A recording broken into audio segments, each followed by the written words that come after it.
देखा कि चिराग हमेश जब की नशस्तें नहीं हो रही थी, तो कुछ हमारे दोस्त हमें उनको लगा कि अब तो चिराग हमेश बंद हो गया, अब तो नहीं होगा कभी चिराग हमेश, तो हमें लेफ्ट करके चले गए। ऐसा नहीं है। वो मैं दोस्तों को बताया नहीं मैंने।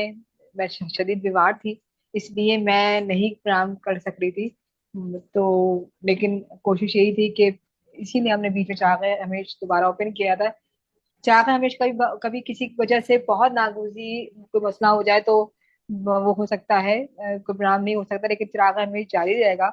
और वो कभी भी वो नहीं होगा, क्योंकि इस सूरत हाल मौसम की सख्ती ऐसी है कि मैं और मेरी वालदा दोनों बीमार थे, तो इसलिए मैं कर नहीं पाई थी प्रोग्राम। बहरहाल आज हम आपके साथ मौजूद हैं, और एक मसला जो अभी आज का नहीं है, जो और सालों का है, और सालों का है, और पहले का है। हम ये देख रहे हैं कि इंसानियत किस तरह कई सदियों से तबाह और बर्बाद हो रही है। मैं बात कर रही हूँ जो अभी जो जिस चीज ने जिस मसले ने सबसे सर उठाया हुआ है, वो है गजा फलस्तीन में और उस पूरे एरिया में जो एक अजाबनाक सूरत हाल है। जितने भी जंग के हवाले से कवानीन बनते हैं, जो भी तहजीबें नए तरक्की याफ्ता ममालिक करते हैं, जो भी मैनिफेस्टोस होते हैं, वो सब तहवादा हो रहे हैं। और सूरत हाल ये है कि जो तबाहकारी हो सकती है, जहाँ जहाँ पॉसिबिलिटी है तबाहकारी की, वो सब हो रहा है। वो सब कुछ हो रहा है। जंग किसी भी सूरत हाल में हो, कैसी भी हो, जंग हर हाल में गलत है। उससे अल्टीमेटली नतायज इंसानी सतह पे बहुत बुरे निकलते हैं। हाँ, मुझे ये सोचना कहना पड़ रहा है कि इस ये जितनी भी दुनिया में जंगें होती हैं, उनसे फायदा किन अनासर को होता है? यकीनन इन बर्बादियों से, लाशों पे। वो एक हम वाकया सुनते हैं कि अशोक वाटिका, अशोक का वो था कि अशोक ने बहुत जंगी वो की, बहुत वो किया, बहुत बाद में वो बुद्ध मत की तरफ आए, लेकिन अशोक पहले बहुत उन्होंने जंगी की। तो फिर जब एक वो जगह गए, वो जाके उन्होंने अपनी रियासत देखी, तो लाशें ही लाशें थी। तो एक बुढ़िया ने कहा कि अशोक क्या लाशों पे हुकूमत करोगे? तो वो वहीं से उनको शर्मिंदगी हुई, और फिर उन्होंने बिल्कुल अपना जहन बदला। ये वो वक्त की बात है, उस वक्त की बात है। अब तो लाशों ही में हुकूमत की जाती है, और यही यही यही कारोबार है। ये जो जितनी भी जंगें हो रही होती हैं, इससे किन अनासर को फायदे हो रहे होते हैं? असलहा साजी की जो दौड़ है, उसमें किन लोगों को फायदे हो रहे थे? ये सब देखने और समझने की बात है।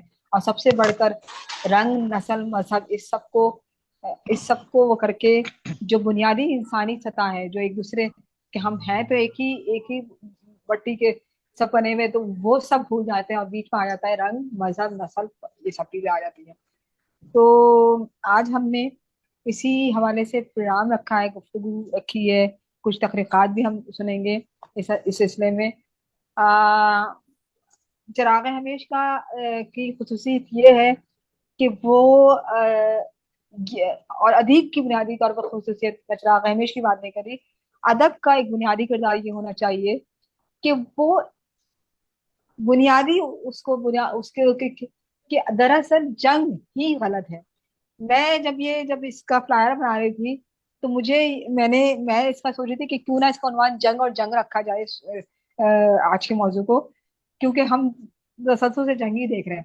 लेकिन फिर मैंने सोचा कि कहीं कुछ इसको ये ना समझा जाए कि हमें जंग करनी चाहिए, लेकिन मैं इसको इस तरह से कि जंग और अमन टॉलस्टॉय का नॉवल था, तो मैं इसको इस एहतजाज की तरफ रखना थी कि हम जंग और जंग ही में लगे हुए हैं, हम अमन की तरफ सोच ही नहीं रहे। बहरहाल हमने आज का जो मौजू रखा है, उस पर वो मसला फलस्तीन और जो अदब है उसका क्या किरदार है। मसला फलस्तीन क्या मतलब, तमाम इंसानी सतह पे जो भी जहां जहां अदीब ने तो हमेशा ही इस चीज को मसला बनाया है, इस चीज को वो एहतजाज किया है कि कभी भी जंग अच्छी चीज नहीं होती, इससे इससे सवाए मसले बढ़ते हैं, मसले हल नहीं होते। तो आज हम इस सिलसिले में हमने आज जहमत दी है अब्दुल अजीज, डॉक्टर अब्दुल मलिक साहब से कि वो गुफ्तगू करेंगे। लेकिन मैं गुफ्तगू से पहले आ, वजी वारसी हमारे साथ मौजूद है। वजी वारसी की एक नज्म सुनेंगे, उसके बाद गुफ्तगू का आगाज करेंगे। डॉक्टर अब्दुल अजीज साहब की गुफ्तगू सुनेंगे, उसके बाद हम बाकी अपने तख्लीकात जो मौजूद है उनसे फिर भी सुनेंगे। तख्लीक सिर्फ शेरी सतह पे नहीं बल्कि कोई नसर भी सुना सकता है, बस इस बात का ख्याल रखें कि नसर बहुत तवील ना हो, इस चीज का ख्याल रखेगा। जी वजी वारसी आपकी नज्म। अच्छा, ये इससे पहले के वजी वारसी शुरू करें, ये किसी का है, सैमसन SM, ये कौन साहेब हैं, साहिबा हैं, अगर अपना नाम बता देता। जी बता दीजिए अपना नाम। आपकी वीडियो कनेक्ट है, ऑडियो कनेक्ट नहीं हुई है। मेरे को उनको फिर सुनाई नहीं दे नहीं, वो सकता कुछ अपना। बोल चले, रहे हैं लेकिन उनको सुनाई नहीं दे रहा होगा फिर। हाँ चले शुरू करते हैं वजी। जी वजी साहब। जी बहुत शुक्रिया। मेरी आवाज आ रही है? जी जी जी। जी आ रही। बहुत शुक्रिया। आ, ये एक नज्म है, उन्वान है, मुझे रहम मादर में क्यों कत्ल किया गया। क्या थोड़ा बात सा है। एक लाइन में मैं इसकी इंस्पिरेशन बताना चाहूंगा कि इसराइल की गजा के अस्पताल पे बमबारी, जिसमें खवातीन और उनके रहम में मौजूद बच्चे भी हिलाक हुए, उससे मुतासिर होकर ये एक नज्म लिखी गई है। मुझे रहम मादर में क्यों कत्ल किया गया। कसम वहदहू ला शरीक ला, मैं अपनी मंशा से माँ की कोख में नहीं आया। कसम वहदहू ला शरीक ला, मैं अपनी मंशा से माँ की कोख में नहीं आया। ना ही मेरी जिन्स तय हुई थी, ना ही मजहब, ना ही बोल सकता था, ना लश्कर हक का सिपाही, ना ही बातिल की सफ में। नहीं जानता था जंग क्यों हो रही है, मालूम नहीं जंग कब शुरू हुई थी। मैं तो रहम मादर में हमदो सना में मसरूफ था। सरापा दिल, हार्ट बीट, धड़कता हुआ गोश्त का लोथरा, मुझे रहम मादर में कत्ल कर दिया गया। रहम खुदारा, बम ने माँ के चीथड़े कर दिए, मैं दो लख्त हो गया। मुहज्जब दुनिया तमाशा देखती रही, मारने वाले भी तुझे यकता मानते हैं। दीवारें गरिया के साये में गिरिया करते हैं, मनो सलवा खाते हैं। कसम वहदहू ला शरीक ला, तेरी मसलहत तू बेहतर जानता है।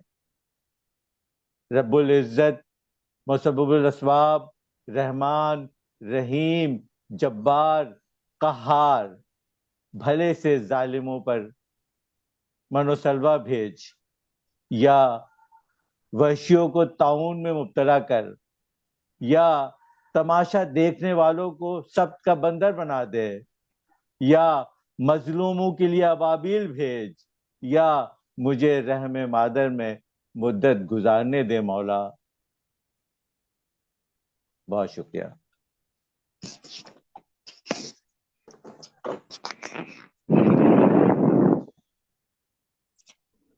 क्या मुझे रहने वादे मदद गुजारने दे मौला। ये जो जो सूरत हाल है, ये नज्म मैंने इसलिए रखी कि जो सूरत हाल है वहाँ इस वक्त, जो हम मुख्तलिफ जराए से सुन रहे हैं, देख रहे हैं, आने वाली नस्ल आ भी सकेगी या नहीं आ सकेगी, और जो नस्ल आ भी जाएगी, जो बच्चा पैदा भी होगा, वो किस तरह से सरवाइव करेगा, क्या सूरत हाल है। जो सबसे ज्यादा सोचने की बात यह है कि जिस तरह के वेपन्स यूज हो रहे हैं, जिस तरह के जदीद जो वेपन्स जितने खौफनाक हो चुके हैं। मैं एक जगह हमारे एक दोस्त पे पिछले किसी प्रोग्राम में गुफ्तगू कर रहे थे, सलमान सरबत गुफ्तगू कर रहे थे कि जो अखराजात हम सोचते हैं कि तालीम पर या किसी चीज पर लगाया जाए दुनिया में, वो फिर उसका रुख वेपन्स की तरफ हो दे जाता है। तो ये जो वेपन्स इस्तेमाल हो रहे हैं, उसका आने वाली सदियों में नस्लों पर क्या इस्तेमाल होगा। हम सुनते हैं कि जो जंग जापान में बम गिराया गया था, उसने बहुत अरसे तक, आज तक उसके असरात हैं। तो क्या नस्ल, कैसी नस्ल पैदा होगी, किस तरह की वो होगी, ये इसको इसको इसको इसको सोचने का भी किसी को वहां उस इंतजार में वक्त नहीं है। बस एक एक वहशत छाई हुई है। मुस्तकिल एक बहशत छाई हुई है। तो मैं मलिक साहब, डॉक्टर अब्दुल अजीज मलिक मौजूद है हमारे साथ, उनसे दरख्वास्त करती हूँ कि ये जो मौजू है इस पे गुफ्तगू का आगाज करें। इसके बाद अगर कोई सवाल होगा लोगों के जहन में तो वो भी करेंगे, और लोग फिर अपनी तफरीकात सुनेंगे। डॉक्टर अब्दुल अजीज मलिक साहब।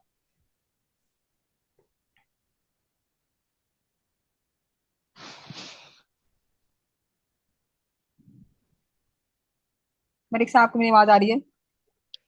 आप माइक अनम्यूट कीजिए।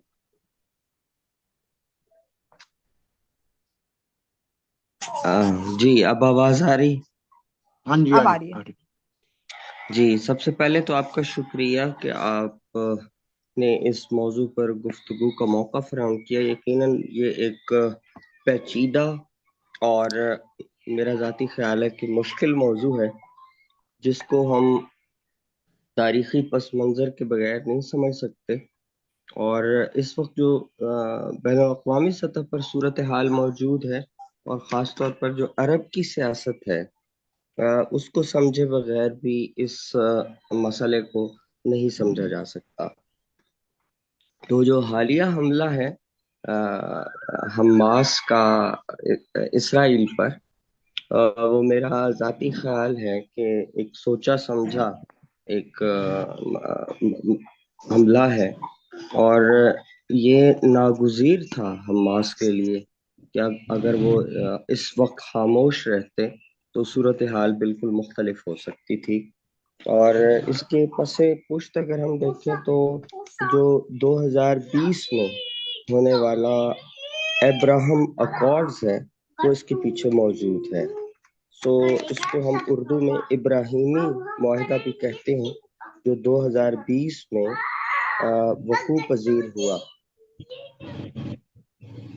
और इसमें बहुत सारे जो अरब ममालिक थे, उन्होंने इसराइल के साथ अपने मुआहिदे जो थे वो किए, ताकि इस सूरत हाल को नॉर्मलाइज किया जा सके।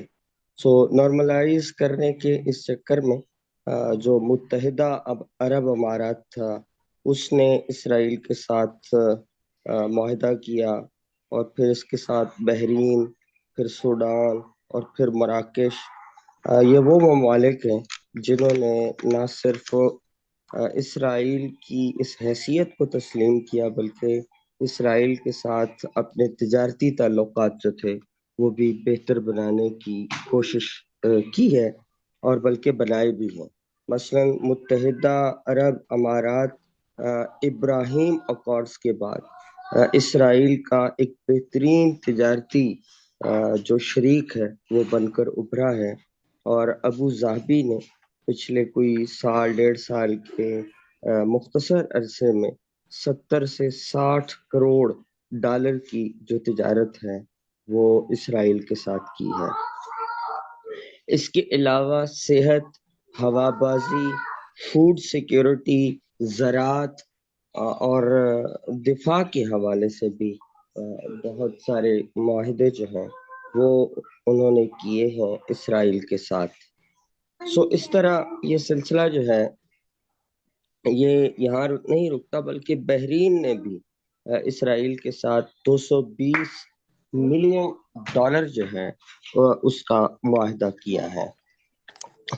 तो ये सारी सूरत हाल जब हम अपने सामने रखते हैं तो अब अगला जो फेज है, इसमें जो छोटे अमरीकी ममालिक हैं, अमरीकी कह रहा हूँ, अरब ममालिक हैं, जैसे सूडान है और मराकश है। सो सूडान और मराकश को कोई ख़ास तिजारती फ़ायदा तो नहीं हुआ, लेकिन सूडान के अंदर जो सूरत हाल है वो इस हवाले से बेहतर हुई है कि वहाँ अब दीगर ममालिक जो हैं वो अपनी सरमायाकारी कर सकते हैं, और सूडान जो है वो IMF से और यूरोपियन कंट्रीज से कर्जे लेने में कामयाब हो जाएगा।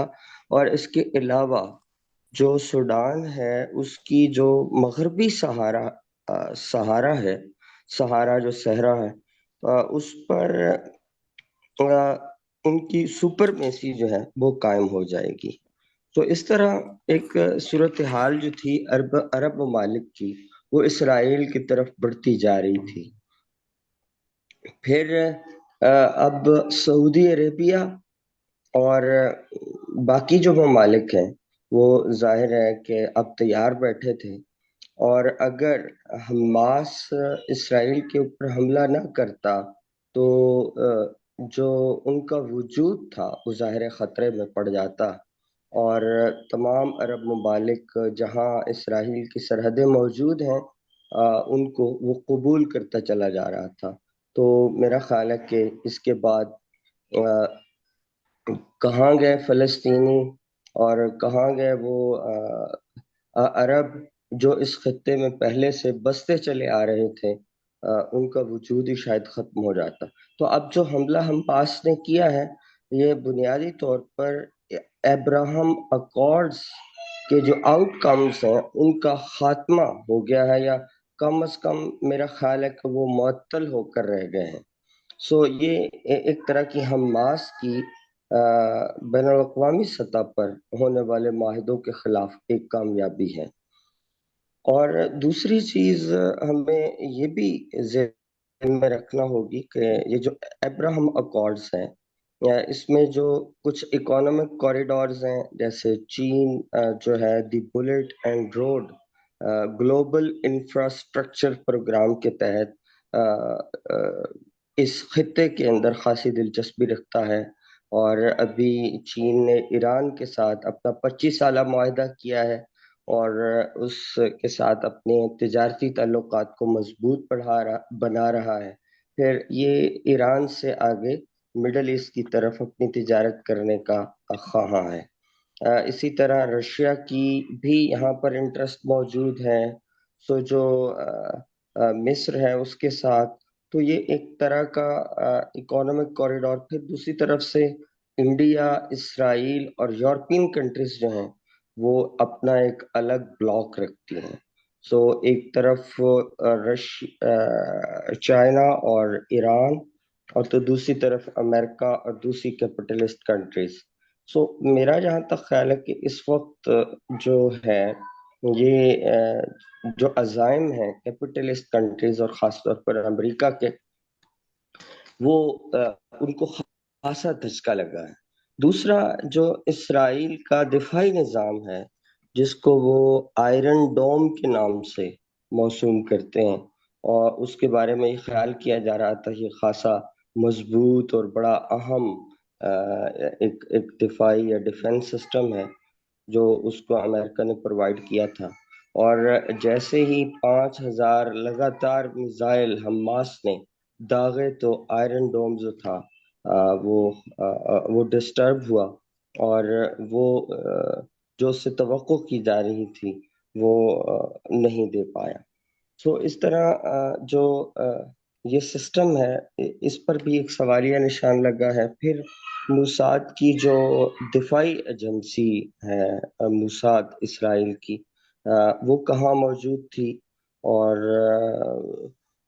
اتنا بڑا حملہ جو تھا اس کی موجودگی میں ہو گیا، تو اس پر بھی ایک سوالیہ نشان ہے میرے ذاتی خیال کے مطابق. تو یہ ساری صورتحال اس وقت موجود ہے مڈل ایسٹ کے اندر، اور یہ جو صورتحال ہے یہ ظاہر ہے کہ ایک بہت تاریخی سلسلہ اس کے پیچھے موجود ہے. اور اگر ہم تاریخ میں اتر کر اس مسئلے کو سمجھنے کی کوشش کریں تو تقریباً ہمیں آج سے 100 یا 1875 کے لگ بھگ جا کر ہمیں اس کی جڑیں تلاش کرنا ہوں گی. کیونکہ 1875 میں یہ ہوا تھا کہ جو عثمانیہ کی سلطنت تھی وہ جنگ کریمیا ہار کر جو تھی وہ اقتصادی مشکلات کا شکار ہو چکی تھی. اور اس کے بعد جو ترکی تھا یا خاص طور پر عثمانیہ سلطنت تھی، اس کو یورپ کا مرد بیمار بھی کہا جانے لگا تھا. پھر اس صورتحال کو مد نظر رکھتے ہوئے جو اس دور میں ایک اہم شخصیت جس کا ذکر یہاں کرنا بہت ضروری ہے اور جس کا تصور جیوش اسٹیٹ کا تصور ہے وہ ہے تھیوڈور ہرزل کا، جس نے 1896 میں جیوش اسٹیٹ کے نام سے ایک کتاب لکھی اور پھر اسے روتھ چائلڈ فیملی اور دنیا کے اندر بااثر یہودیوں کے ہاں اسے بھیجا، اور صہیونیت کی تحریک کا جو تھا وہ آغاز ہوا۔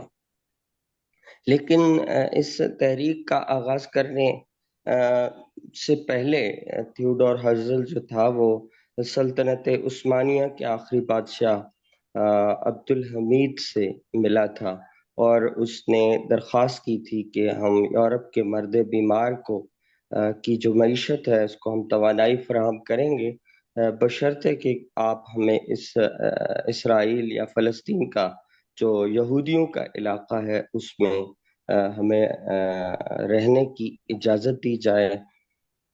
تو جو سلطنت عثمانیہ کے آخری بادشاہ تھے سلطان عبدالحمید، انہوں نے تھیوڈور ہرزل کی اس پیشکش کو رد کر دیا تھا، اور اس پر اپنا رد عمل ظاہر کرتے ہوئے جو پہلے یہودی فلسطین کے اندر جو زیارات کے لیے جایا کرتے تھے ان کے پاس 6 ماہ کا وقت ہوتا تھا، اس کا عرصہ اس نے قلیل کر کے 3 ماہ تک محدود کر دیا تاکہ یہودی کم عرصہ فلسطین میں رہیں۔ لیکن اس کے ساتھ ہی جرمنی سے تعلق رکھنے والے صہیونیت کی تحریک کے ایک یہودی پال فریڈمان کا ذکر بھی میرا خیال ہے کہ یہاں پر ضروری ہے، جس نے شاہ مصر خدیو عباس حلمی سے ساز باز کر کے جو فلسطین کا اندر وادی سینا کا علاقہ جو ہے وہ اس نے اس سے خرید لیا تھا اور وہاں پر یہودی آباد کاری شروع کر دی تھی، جس کا پتہ جب سلطان عبدالحمید کو لگا تو اس نے باقاعدہ طور پر وہاں جا کر جو تھی اس علاقے پر فوجی چڑھائی کی اور اس علاقے کو بازیافت کرا لیا اور یہودیوں کو وہاں سے نکال لیا گیا۔ تو یہ ایک صہیونی تحریک کی ابتدا تھی، اور یہ ابتدا جو ہے جو ظاہر ہے کہ آگے بڑھتی رہی، اور اس میں بڑے اہم لوگ بھی یہودیوں کے شامل ہوتے چلے گئے۔ لیکن فرسٹ ورلڈ وار کے اندر جب پہلی جنگ عظیم ہوئی تو اس میں پھر جو یہودی تھے ان کو موقع ملا کہ وہ برطانیہ کے ساتھ ساز باز کر کے اس سلطنت جو ہے وہ اس کا آغاز کریں۔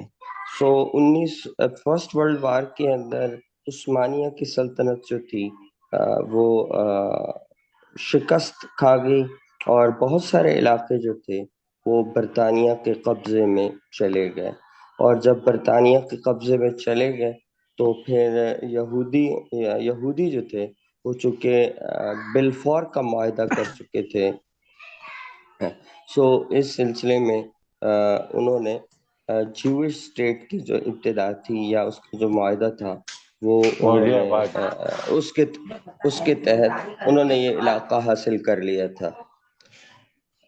یہاں پر جو روتھ چائلڈ فیملی ہے وہ اس لیے اس کے اندر بڑی اہمیت کی حامل ہے کہ ان کے ساتھ مل کر اس معاہدے کو پروان چڑھایا گیا، اور روتھ چائلڈ وہ خاندان ہے جس کا تعلق بنیادی طور پر تو جرمنی سے ہے، جس کا ایک فرد میئر تھا جس نے جرمنی کا پہلا بینک قائم کیا، اور بینک کاری کے کاروبار میں اس نے اتنی ترقی کی کہ اس کا شمار یورپ کے امیر ترین سرمایہ داروں میں ہونے لگا۔ اور والٹر اور بیرن روتھ چائلڈ جو تھے جو اس معاہدے اعلان بلفور کے اندر شامل تھے، ان کا تعلق روتھ چائلڈ فیملی ہی سے تھا۔ یہاں پر میں ایک اور شخصیت کا ذکر بھی کرنا ضروری سمجھتا ہوں جس کا تعلق بنیادی طور پر تو روس سے ہے، اور اس کا نام ویز مان ہے۔ اس نے جرمنی میں رہ کر کیمسٹری کی تعلیم حاصل کی اور اس کے بعد برطانیہ کی ایک یونیورسٹی میں تحقیق کے شعبے سے وابستہ ہوا، اور پہلی عالمی جنگ کے دوران اس نے ایسی ٹون تیار کرنے کا نسبتاً آسان سستا اور بہتر طریقہ ایجاد کر لیا۔ ایسیٹون دھماکہ خیز مواد تیار کرنے میں استعمال ہوتا ہے۔ یہ ایجاد جو ہے یہ اعلان بلفور کو منظور کرانے میں مددگار ثابت ہوئی، اس حوالے سے کہ جب ایزمان نے سستا طریقہ ایجاد کیا تو جو برطانیہ کی حکومت تھی انہوں نے اسے نوازنا چاہا تو اس نے بدلے میں یہودیوں کی ریاست کا مطالبہ کیا۔ اس بات کا ذکر جو ہے وہ ایڈورڈ سعید نے بھی اپنی کتاب جو کوسچن آف پیلسٹائن ہے اس میں ذکر کیا ہے، اور یہی ویزمان بعد میں اسرائیل کا پہلا صدر بھی منتخب ہوا تھا۔ پہلی عالمی جنگ کے اختتام پر ایک اور پیش رفت بھی ہمارے سامنے رہنی چاہیے تاکہ ہم اس مسئلے کو بہتر انداز میں سمجھ سکیں۔ وہ ہے امریکی صدر ولسن کے حوالے سے کہ اس نے سلطنت عثمانیہ کے جو غیر ترک علاقے تھے اس حوالے سے ڈاکٹر ہنری کنگ اور چارلز کرین کی مدد سے ایک رپورٹ تیار کروائی، اور اس رپورٹ میں یہ بتایا گیا تھا کہ فلسطین کی 90% غیر آبادی جو ہے صہیونی منصوبے کی مخالفت کرتی ہے، لیکن جو برطانیہ تھا ظاہر ہے کہ صہیونیت کی مدد کرنے پر تلا ہوا تھا، تو اس رپورٹ کے جو نتائج تھے وہ دبا لیے گئے یا چھپا لیے گئے، اور 1922 تک ان کا پتہ نہیں چل سکا، اور بعد ازاں یہ ان کا پتہ چلا۔ اس دوران فلسطینی عربوں میں بے چینی پھیلنی شروع ہو چکی تھی، اور وہاں پر آپ اس بے چینی کو 1929 اور پھر 1933 اور 1936 کے مظاہروں سے پتہ چلا سکتے ہیں۔ پھر 1939 میں جب سیکنڈ ورلڈ وار شروع ہوئی تو اس جنگ میں ہٹلر نے جو یہودیوں کے ساتھ کیا وہ سب کے سامنے موجود ہے، جسے تاریخ ہولوکاسٹ کے نام سے جانتی ہے، اور جب وہاں پر یہودیوں کی نسل کشی شروع ہوئی تو بہت بڑی تعداد میں یہودی جو تھے وہاں سے انخلا پر مجبور ہوئے، اور جرمنی سے وہ ہجرت کر کے اور اس کے علاوہ دنیا کے مختلف علاقوں سے ہجرت کر کے فلسطین کے اس علاقے میں غیر قانونی طور پر بسائے گئے، بلکہ لائے گئے اور ان کو جگہ دی گئی، اور پھر 1947 میں اقوام متحدہ کی جنرل اسمبلی میں جب قرارداد پیش ہوئی تو پھر فلسطین کو ایک ریاست کے طور پر اس خطے میں اس کی منظوری دی گئی، اور جو فلسطین کا علاقہ تھا وہ 2 اسٹیٹ جو تھیری ہے یا 2 اسٹیٹ یا 2 مملکت میں تقسیم کر دیا گیا۔ 1948 میں قائم جب یہ ریاست ہوئی تو اس کے ساتھ ہی جو عرب نیشنلزم تھا اس کے لیے یہ بات شاید قابل قبول نہیں تھی، اسی لیے اردن، شام، لبنان اور ان ممالک نے اس کے اوپر حملہ کیا اسرائیل پر، تو عرب اسرائیل اس جنگ کے اندر لاکھوں جو پناہ گزین تھے وہ مغربی کنارے اور غزہ اور شام اور لبنان میں پناہ لینے پر مجبور ہوئے۔ پھر یہ جو اصل باؤنڈری تھی اسرائیل کی اس سے انحراف کیا، اور بہت سارے علاقے جو تھے وہ مزید اپنے قبضے میں لے آیا، اور جس کے حصول کے لیے بعد میں 1967 میں جنگ ہوئی، اور اس جنگ میں اسرائیل نے غزہ کی پٹی اور مغربی کنارے اور شام کے اندر گولان کی پہاڑیوں پر بھی قبضہ جما لیا۔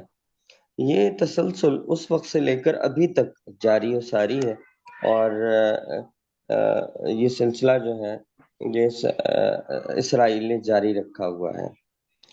اب جو صورتحال اس وقت موجود ہے اس میں صہیونی تحریک نے ظاہر ہے اپنے پنجے جو ہیں وہ فلسطین کی اس سرزمین پر پوری طرح گاڑ لیے ہیں، اور لیکن جو بہت سے یہودی خود ہیں وہ صہیونی اس تحریک کی مخالفت بھی کرتے ہوئے نظر آتے ہیں، اور صہیونیت میں ایک سپلٹ بہرحال موجود ہے، اور شروع سے لے کر آخر تک موجود ہے، کیونکہ بہت سے جو یہودی ہیں وہ یہ سمجھتے ہیں کہ یہ ریاست غیر قانونی ہے۔ اس لیے آپ کو نظر آئے گا کہ اسرائیل کے اندر بھی یہودی اس اسرائیلی ریاست اور صہیونی تحریک کے خلاف مظاہرے کرتے ہوئے نظر آتے ہیں۔ اس کے علاوہ اگر دیکھا جائے تو اس سے پہلے جو سٹرگل موجود تھی فلسطینیوں کی، وہ پی ایل او کے ذریعے موجود تھی، اور پی ایل او کا جو سٹانس تھا وہ حماس کے سٹانس سے بالکل مختلف تھا، کیونکہ جو پی ایل او ہے اس کا نقطہ نظر سوشلسٹ، لبرل اور ہیومنسٹک بنیادوں پر استوار تھا، اور وہ انسانیت کی بنیاد پر اپنا ایک الگ وطن حاصل کرنا چاہتے تھے، یا اسرائیل کے وجود کو تسلیم کرنے کے لیے تیار نہیں تھے۔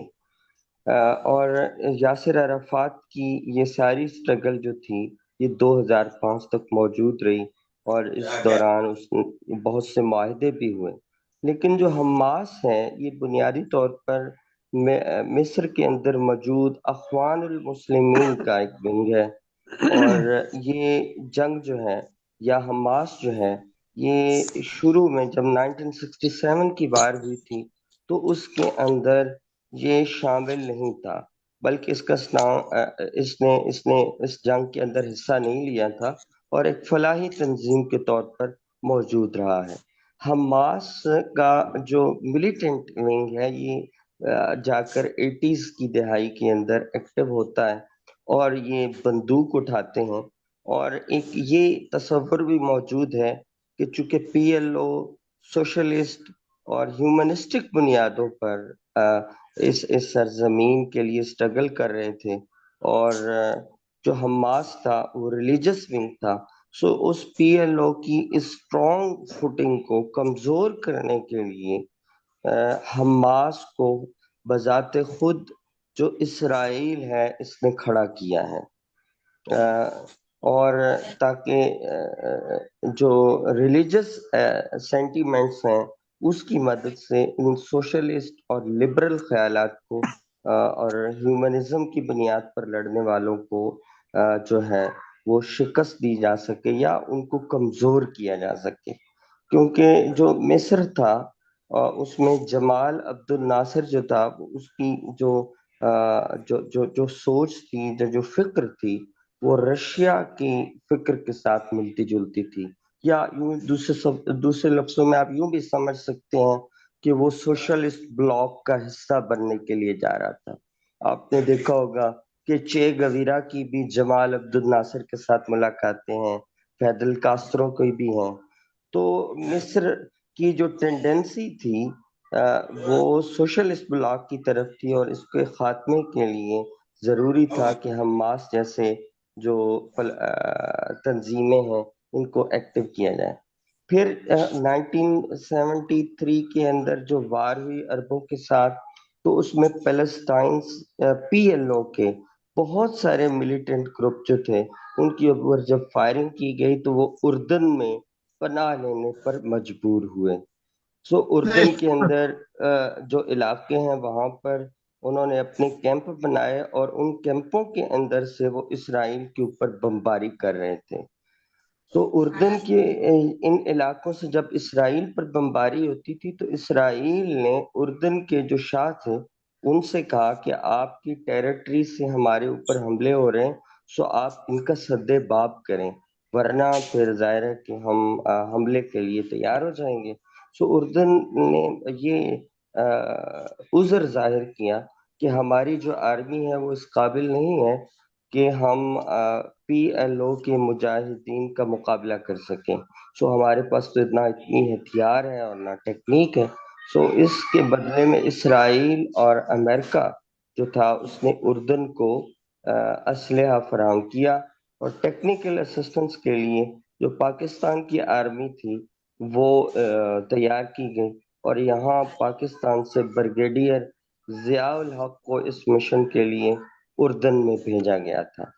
سو اردن میں اس نے نہ صرف اردن آرمی کی تربیت کی بلکہ اس کو لیڈ کرتے ہوئے جو پی ایل او کے کیمپ تھے ان کو کرش کرنے کے لیے ایک زبردست آپریشن کیا, اور جس کے نتیجے میں پی ایل او کے اسٹیٹسٹکس کے مطابق 25,000 کے لگ بھگ جو پی ایل او کے فائٹرز تھے ان کو موت کے گھاٹ اتار دیا گیا, اور یوں جو اردن کی سرزمین پر پی ایل او کے کیمپ اور مہاجرین کے کیمپ موجود تھے وہ ان کو ختم کر دیا, اور اس طرح سے آپریشن جو تھا وہ سکسیسفل رہا. اور پھر بریگیڈیئر ضیاء الحق صاحب جب پاکستان تشریف لائے تو ان کے اس کارنامے کو اپریشیٹ کیا گیا, اور پھر ان کو بریگیڈیئر کے عہدے سے میجر جنرل کے عہدے تک پہنچا دیا گیا. اور ایک یہ بھی خیال کیا جاتا ہے کہ جو اردن کے شاہ تھے اس نے ذوالفقار علی بھٹو کو بطور خاص سفارش کی تھی کہ یہ بہت کمپیٹنٹ آدمی ہیں تو لہٰذا ان کو ترقی دی جائے, اور اگر وہ سفارش نہ کرتے تو یہ ممکن تھا کہ ضیاء الحق جو تھے وہ بریگیڈیئر ہی ریٹائر ہو جاتے اور کبھی بھی میجر جنرل نہ بن سکتے. اور پھر اسی بریگیڈیئر ضیاء الحق کی مدد سے جو سوشلسٹ ٹینڈنسی رکھنے والی جماعت پیپلز پارٹی کی شکل میں یہاں پر حکومت پاکستان کے اندر کر رہی تھی, اسی سے کو کروا کر یہاں پر مارشل لاء بھی لگوایا گیا. لیکن بہرحال یہ ایک الگ فینومینا ہے, ایک الگ ہے. سو جب وہاں اردن سے پی ایل او کو نکالا گیا تو وہ پھر بیروت میں پناہ لینے پر مجبور ہوئے اور بیروت کے اندر رہ کر اپنی سٹرگل جاری رکھی. یہی وجہ ہے کہ اسرائیل نے پھر بیروت پر حملہ کیا اور اسے تباہ و برباد کر دیا, اور بیروت سے پھر پی ایل او کی جو مجاہدین تھے وہ تیونس میں پناہ لینے پر مجبور ہوئے, اور وہ خاصے فاصلے پر وہاں سے موجود ہے. تو یہ ایک سٹرگل پی ایل او کی جو تھی وہ موجود رہی, اور جب 2005 میں یاسر عرفات کی وفات ہوئی تو اس کے بعد حماس جو تھا وہ اس کے اندر حکومت میں آ گئے, اور اس طرح سے انہوں نے اس پوری سٹرگل کو جو تھا وہ ریلیجس سٹرگل کے اندر تبدیل کر دیا ہے. سو اب اس وقت حماس ظاہر ہے کہ وہ غزہ کے اندر حکومت میں ہے, اور جبکہ دوسری طرف جو ہے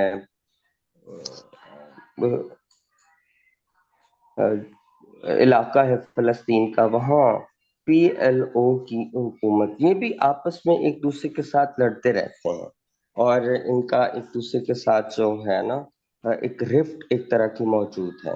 سو اس پوری صورتحال کو جب ہم اپنے سامنے رکھتے ہیں اور پچھلے 100 سال کا ایک سیاسی منظرنامہ ہمارے سامنے آتا ہے تو میرا ذاتی خیال ہے, ہو سکتا ہے غلط ہو, کہ جو جیوز کی کرسچین کے خلاف ایک نفرت تھی, اس نفرت کو غیر محسوس طریقے سے کرسچین ورلڈ نے مسلمانوں کی طرف ڈائیورٹ کر دیا ہے. تو اب جب بھی جنگ رہے گی یہودیوں کی وہ عیسائیوں کے ساتھ نہیں ہوگی, وہ جنگ ہمیشہ مسلمز کے ساتھ ہوگی یا عربز کے ساتھ ہوگی. سو غیر محسوس طریقے سے انہوں نے اس نفرت کو مسلمانوں کی طرف ڈائیورٹ کیا ہے, اور اس کا اندازہ آپ اس بات سے بھی لگا سکتے ہیں کہ اعلان بلفور جب ہو رہا تھا اور اس میں بالفور جو وزیر خارجہ تھا برطانیہ کا اور جارج لائٹ جو وزیر اعظم تھا, اس موقع پر جو انڈیا کا سیکرٹری آف اسٹیٹ تھا اس کا نام شاید مونٹیگو تھا, جس نے مونٹیگو مارلے اصطلاحات بھی یہاں دی ہیں. تو وہ secretary of state of India تو وہ بھی جیو تھا, وہ بھی یہودی تھا, لیکن اس نے بالفور کی اس معاہدے کی سخت مخالفت کی تھی کہ برطانیہ کو ایسا نہیں کرنا چاہیے, لیکن اس کے باوجود بالفور نے اس معاہدے پر دستخط کیے, کیونکہ اس کا یہی خیال تھا کہ جو یہودی ہیں ان کو اگر الگ سے ریاست دے دی جائے تو یورپ کے اندر جو کرسچین اور جیوز کا آپس میں کنفلکٹ بہرحال کئی سالوں سے ہوتا چلا آ رہا ہے، اس سے نجات حاصل کی جا سکتی ہے. تو اس لیے انہوں نے شاید یہ ضروری سمجھا اور یہودیوں کے لیے ایک الگ ریاست کا قیام جو تھا وہ ممکن بنا دیا. سو برطانیہ کی سربراہی میں، یا یوں سمجھیں کہ سامراج کے سائے تلے یہ جو ریاست ہے وہ قائم ہوئی اور غیر قانونی طور پر قائم ہوئی ہے.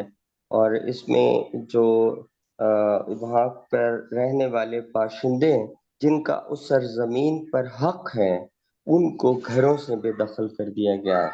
سو بحیثیت انسان اور یہ ہمارا فرض بنتا ہے کہ ہم اس مسئلے کو اجاگر کریں، اور جہاں ظاہر ہے کہ مظلوم موجود ہوتا ہے اس کے ساتھ ہمدردی ایک انسان کے اوپر لازم ہوتی ہے یا اس کی ذمہ داری ہوتی ہے. اور آج کے اس دور میں ادیب کا یہ بھی کردار ہے کہ وہ سچ کے ساتھ کھڑا ہو اور جو ریالٹی ہے اس کو اپنی تخلیقات کی مدد سے ہمارے سامنے لانے کی کوشش کریں. سو پاکستان کا جو اندر یا خاص طور پر جو اردو لٹریچر ہے، میرے خیال میں اس کے اندر اس مسئلے کو خاصا ڈپکٹ کیا گیا ہے. اور اس کا آغاز تو علامہ اقبال سے ہوا تھا، اور اس کی جو ضرب کلیم کے اندر بہت سی نظمیں ہیں، مجلس شورا کے اندر اس کا ذکر ہے. پھر اقبال جو تھا وہ معتمر جو اسلامی کی تنظیم ہے اس میں شرکت کے لیے بھی وہاں گیا تھا. پھر اس نے ایک قرارداد بھی ایک منظور کی تھی، اور قائد اعظم کو اس حوالے سے خط بھی لکھا تھا کہ آل انڈیا مسلم جی جو ہے وہ اس مسئلے کو اجاگر کریں. لیکن اقبال کا جو نقطہ نظر تھا وہ سیاسی ہونے کے ساتھ ساتھ اسلامک یا ریلیجس سینٹیمنٹس کے ساتھ جڑا ہوا تھا. لیکن اس مسئلے کے ساتھ جو قربت ہے وہ فیض کی بھی رہی ہے، اور فیض جو ہے وہ خاصے عرصے بیروت میں مقیم رہے اور لوٹس کے نام سے ایک رسالہ بھی نکالتے رہے. پھر جو فیض تھے یاسر عرفات کے قریبی دوستوں میں بھی رہے اور ان کے نظریات میں بھی مماثلت تھی. سو فیض کی جو کتاب ہے سر وادی سینا، اس کے اندر بھی بہت سی شاعری موجود ہے، اور فلسطینی بچوں کے لیے جو لوری لکھی فیض احمد فیض نے وہ بھی موجود ہے. اسی طرح اردو میں میرا خیال ہے کہ کوئی بہت کم ایسے شاعر ہوں گے. حبیب جالب کے ہاں نظمیں ہیں، احمد فراز کے ہاں نظمیں ہیں. اسی طرح انتظار حسین کے دو افسانے بطور خاص فلسطین کے حوالے سے ہیں. ایک تو موشے دایان جو جرنل تھا اسرائیلی آرمی کا، اس پہ افسانہ ہے جس کا نام ہے کانا دجال. پھر شرم الحرم کے عنوان سے انتظار حسین کا افسانہ موجود ہے. جو اردو ادب میں اس کی کافی ریفلیکشن موجود ہے مسئلہ فلسطین کی. اس حوالے سے دو کتابیں باقاعدہ موجود ہیں. ایک کتاب ڈاکٹر افتخار شفیع کی ہے، تحریک فلسطین آزادی اور اردو ادب، اور دوسری کتاب ہے مسئلہ فلسطین اور اردو ادب، فتح محمد ملک کی کتاب. باقاعدہ طور پر دو کتابیں موجود ہیں. اس کے علاوہ ظاہر ہے کہ اور بھی لٹریچر موجود ہو جو میری نظر سے نہیں گزرا. آپ کی اگر نظر میں ہو تو ظاہر ہے کہ آپ اس میں ایڈیشن کر سکتے ہیں. تو میں میرا خیال ہے کہ یہاں پر اپنی گفتگو ختم کرتا ہوں. کچھ باتیں جو رہ گئی ہوں گی وہ ظاہر ہے کہ جو ہمارے پارٹیسپینٹ موجود ہیں وہ اس میں اضافہ کر سکتے ہیں، اس میں ایڈ کر سکتے ہیں، اور یہاں کہیں ان کو محسوس ہو کہ میری معلومات یا سٹانس ہے اس سے بھی آپ اختلاف کرنے کی گنجائش رکھتے ہیں اور کر سکتے ہیں. جی بہت بہت بہت بہت اہم گفتگو ڈاکٹر عبدالعزیز آپ کی، اور آپ نے پورا تاریخی پس منظر اس حوالے سے بیان کیا، کہاں کہاں کس کس طرح سے کیا کیا ہوا. اور اس میں بہت سی اہم باتیں ہمارے سامنے آ رہی ہیں، وہ سیاستیں سامنے آ رہی ہیں کہ ہم جانتے ہیں کہ ایک نفرت تھی عیسائیوں یہودیوں میں جو شیکسپیئر کے ڈراموں میں ملتی ہیں، تو وہ کس طرح ڈائیورٹ کروائی گئی، اس کا رخ کیسے موڑا گیا. پھر اسی طرح ہم یہ دیکھتے ہیں کہ جو ایک کردار بتایا ضیاء الحق کا، اس سے سارے اس میں وہ ہمارے ہاں شارٹ میموریز اتنی ہے بہت سی چیزوں کی کہ ہم اس چیز کو دیکھتے ہی نہیں کہ ہمارے یہاں کی اپنی سیاست کیا رہی اور کس طرح سے وہ پھر بھی اب بعد میں ہم دیکھتے ہیں کہ جی مرد مومن مرد حق کے نام کے اس پہ آ رہے ہیں اور بڑا ایک مذہبی. تو خود ہمارے جو ہمارے کیا مطلب دنیا بھر مسلمانوں کے آپس میں جو وہ ایک وہ رہا. اچھا ایک صورتحال یہ ہے کہ جو ایک جو فرقہ واریت کا جو ایک مسئلہ ہے اس نے بھی ایشو بنایا، وہ اس نے بھی پوری طور پہ متحد نہیں ہونے دیا مسلم اس کو. اور بہت سی چیزیں ایسی ہیں جس کی وجہ سے کئی سطح پہ کمزور پڑ گئے ہماری جو ایک مسلم کمیونٹی ہے جو پوری دنیا میں، کہ وہ کیا صورتحال تھی کہ تعلیم ترقی ان سب چیزوں میں کیسے پیچھے رہ گئے. کیا ہوا کہ بہت سی چیزیں وہ اپنے سلسلے میں اپنے آپ کو منوا نہیں سکے. اور یہ جو جنگ چل رہی ہے اس کا کیا انجام ہوگا، اس کی کیا صورتحال ہوگی، یہ تو ہمیں اور یہ کب تک رہے گا اور یہ کہاں تک جائے گی، یہ دنیا کو کہاں تک گھیرے گی، اس کا الٹیمیٹلی ظاہر ہے. وہ جو آپ نے کہا کہ بہت سے زیادہ مفادات ہیں امریکہ کے بھی بہت سی چیزوں کے، تو وہ کس اس پہ جا کے منتہا کیا ہے ان چیزوں کا، کیا وہ ہے یہ کس نہج پہ جا رہی صورتحال. یہ بڑی اہم گفتگو آپ کی رہی. دوست موجود ہیں ہمارے ساتھ، اگر کوئی سوال کرنا چاہتا ہے تو ضرور سوال کرے. اس تمام عرصے میں ہمیں بہت سے دوستوں نے جوائن کر لیا تھا. ماریہ مہوش بھی تھی ہیں، امجد بابر بھی ہیں، ماجدی آصف بھی ہیں، سائمہ سمیم بھی ہیں. تو میں ناجیہ احمد کو سوال کرنا چاہ رہی ہوں. جی ناجیہ. بہت شکریہ اور بہت اچھی گفتگو کی، بہت تاریخ کے بارے میں بہت اچھی معلومات ڈاکٹر صاحب نے ہمیں دی ہیں. اب کچھ چیزیں سمجھ میں نہیں آتی یا شاید ہمارے سامنے ابھی اس سب چیزوں کا پس منظر بہت زیادہ صحیح طور پہ ہمارے سامنے نہیں آ سکا ہے. تو اس پس منظر میں میں ایک سوال کرنا چاہوں گی. ڈاکٹر صاحب نے یہ کہا کہ حماس جو تھی وہ اسرائیل کی بنائی ہوئی تنظیم تھی. جب بھی ہم دیکھتے ہیں کہیں بھی کسی جگہ پہ بھی دنیا میں جنگ ہوتی ہے، سب سے زیادہ نقصان اس میں کمزوروں کا ہوتا ہے. اور جب ہم اس مسئلہ فلسطین کو دیکھ رہے ہیں جہاں پہ نقصان ہو رہا ہے اب تک، وہ یا تو عورتوں کا ہو رہا ہے، بچوں کا ہو رہا ہے، کھانا پانی بجلی سب کچھ وہاں پر بند ہے. جب ایک جنگ کا آغاز ہوتا ہے تو اس کا انجام بھی کہیں نہ کہیں آپ کے ذہن میں ہوتا ہے. جب حماس نے یہ حملہ کیا تو کیا وہ یہ کہہ سکتا تھا کہ آخر میں جو قیامت ٹوٹی ہے وہ تو فلسطین پہ ہی ٹوٹی ہے، جو قیامت ٹوٹی ہے وہ کمزوروں پہ ہی ٹوٹی ہے؟ تو اس سے حماس کو ملا کیا؟ صرف ایک اویئرنیس دینے کے لیے، لیکن جو ساری کی ساری فلسطین کی آبادی تھی تقریباً آدھے سے زیادہ وہ تو ختم ہو چکی ہے. اس وقت لوگ ہجرت کر چکے ہیں وہاں سے، لوگ چھوڑ چکے ہیں. تو ہم مطلب حماس کے پاس کیا آیا آخر میں؟ مجھے اس کا یہ چیز سمجھ میں نہیں آ رہی کہ ہم کہاں پہ جا رہے ہیں، کس ڈائریکشن میں.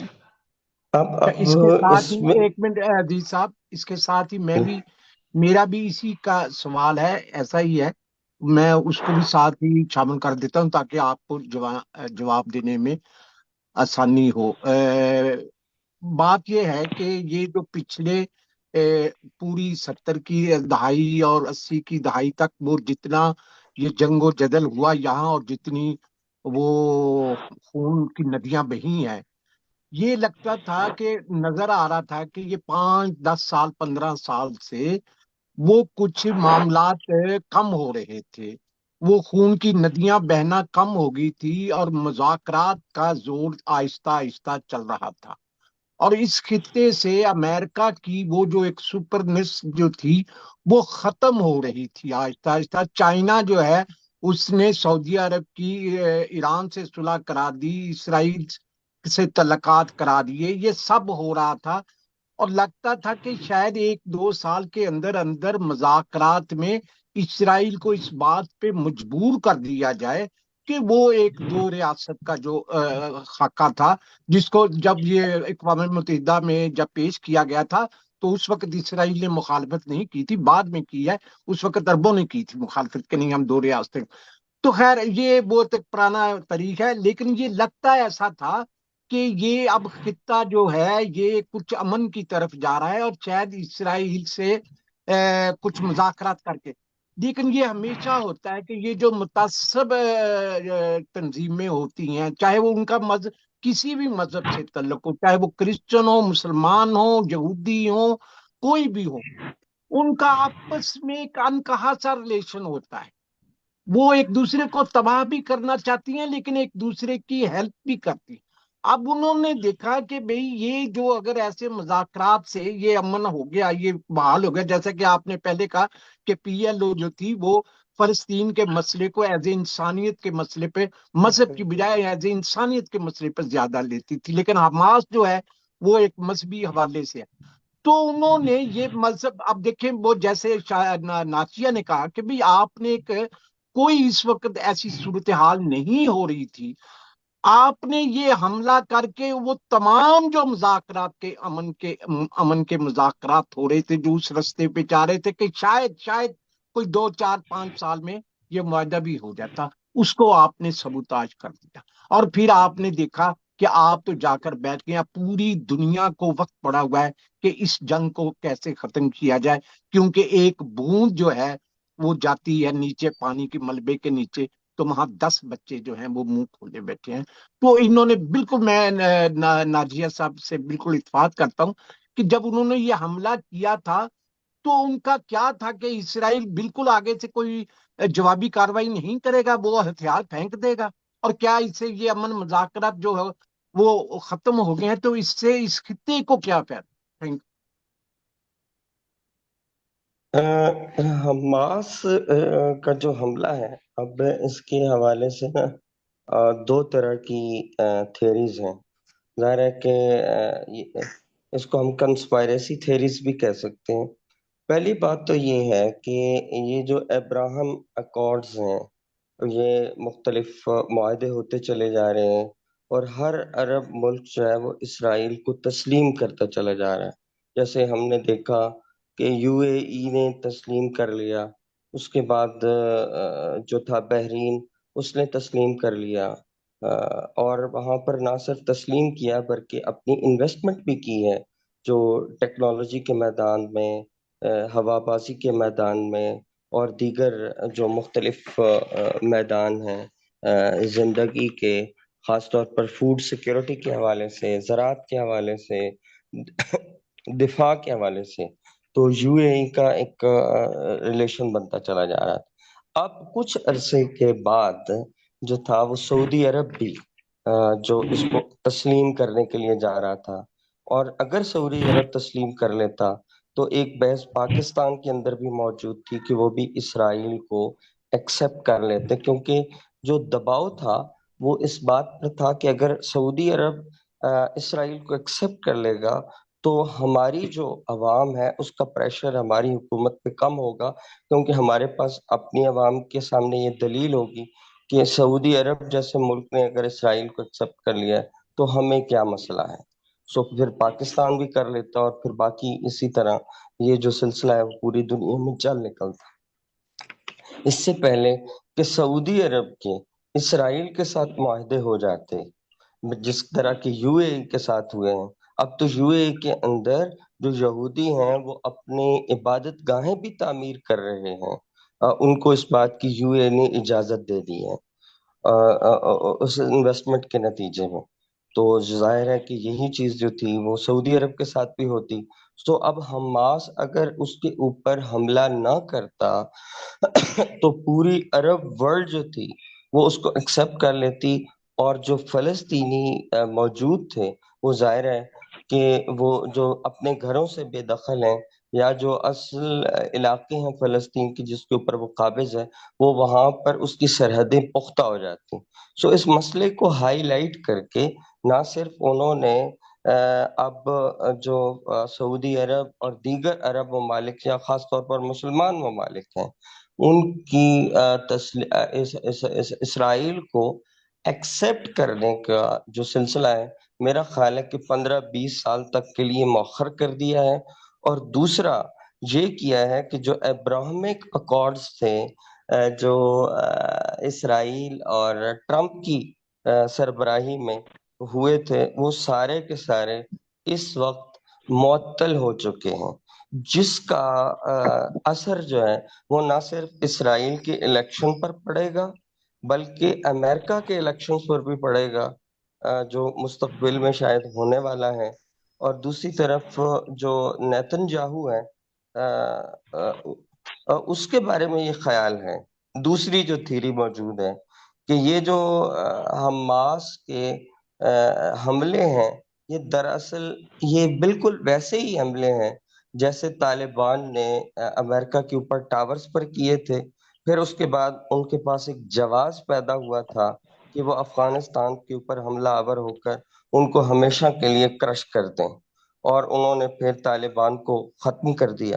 تو اب یہ اس حملے کے بعد اسرائیل کے پاس اب جواز ہے کہ اس نے اس کے جواب میں ایک جوابی حملہ کیا ہے، اور وہ اس وقت تک یہ جنگ جاری رکھے گا جب تک کہ حماس کا مکمل طور پر خاتمہ نہیں ہو جاتا۔ تو اس وقت تک یہ جنگ جاری رہے گی، اور یہ جنگ اب تھوڑے عرصے کے لیے نہیں ہے، وہ میرا خیال ہے کہ طویل عرصے کی ایک جنگ ہے جو چلتی رہے گی۔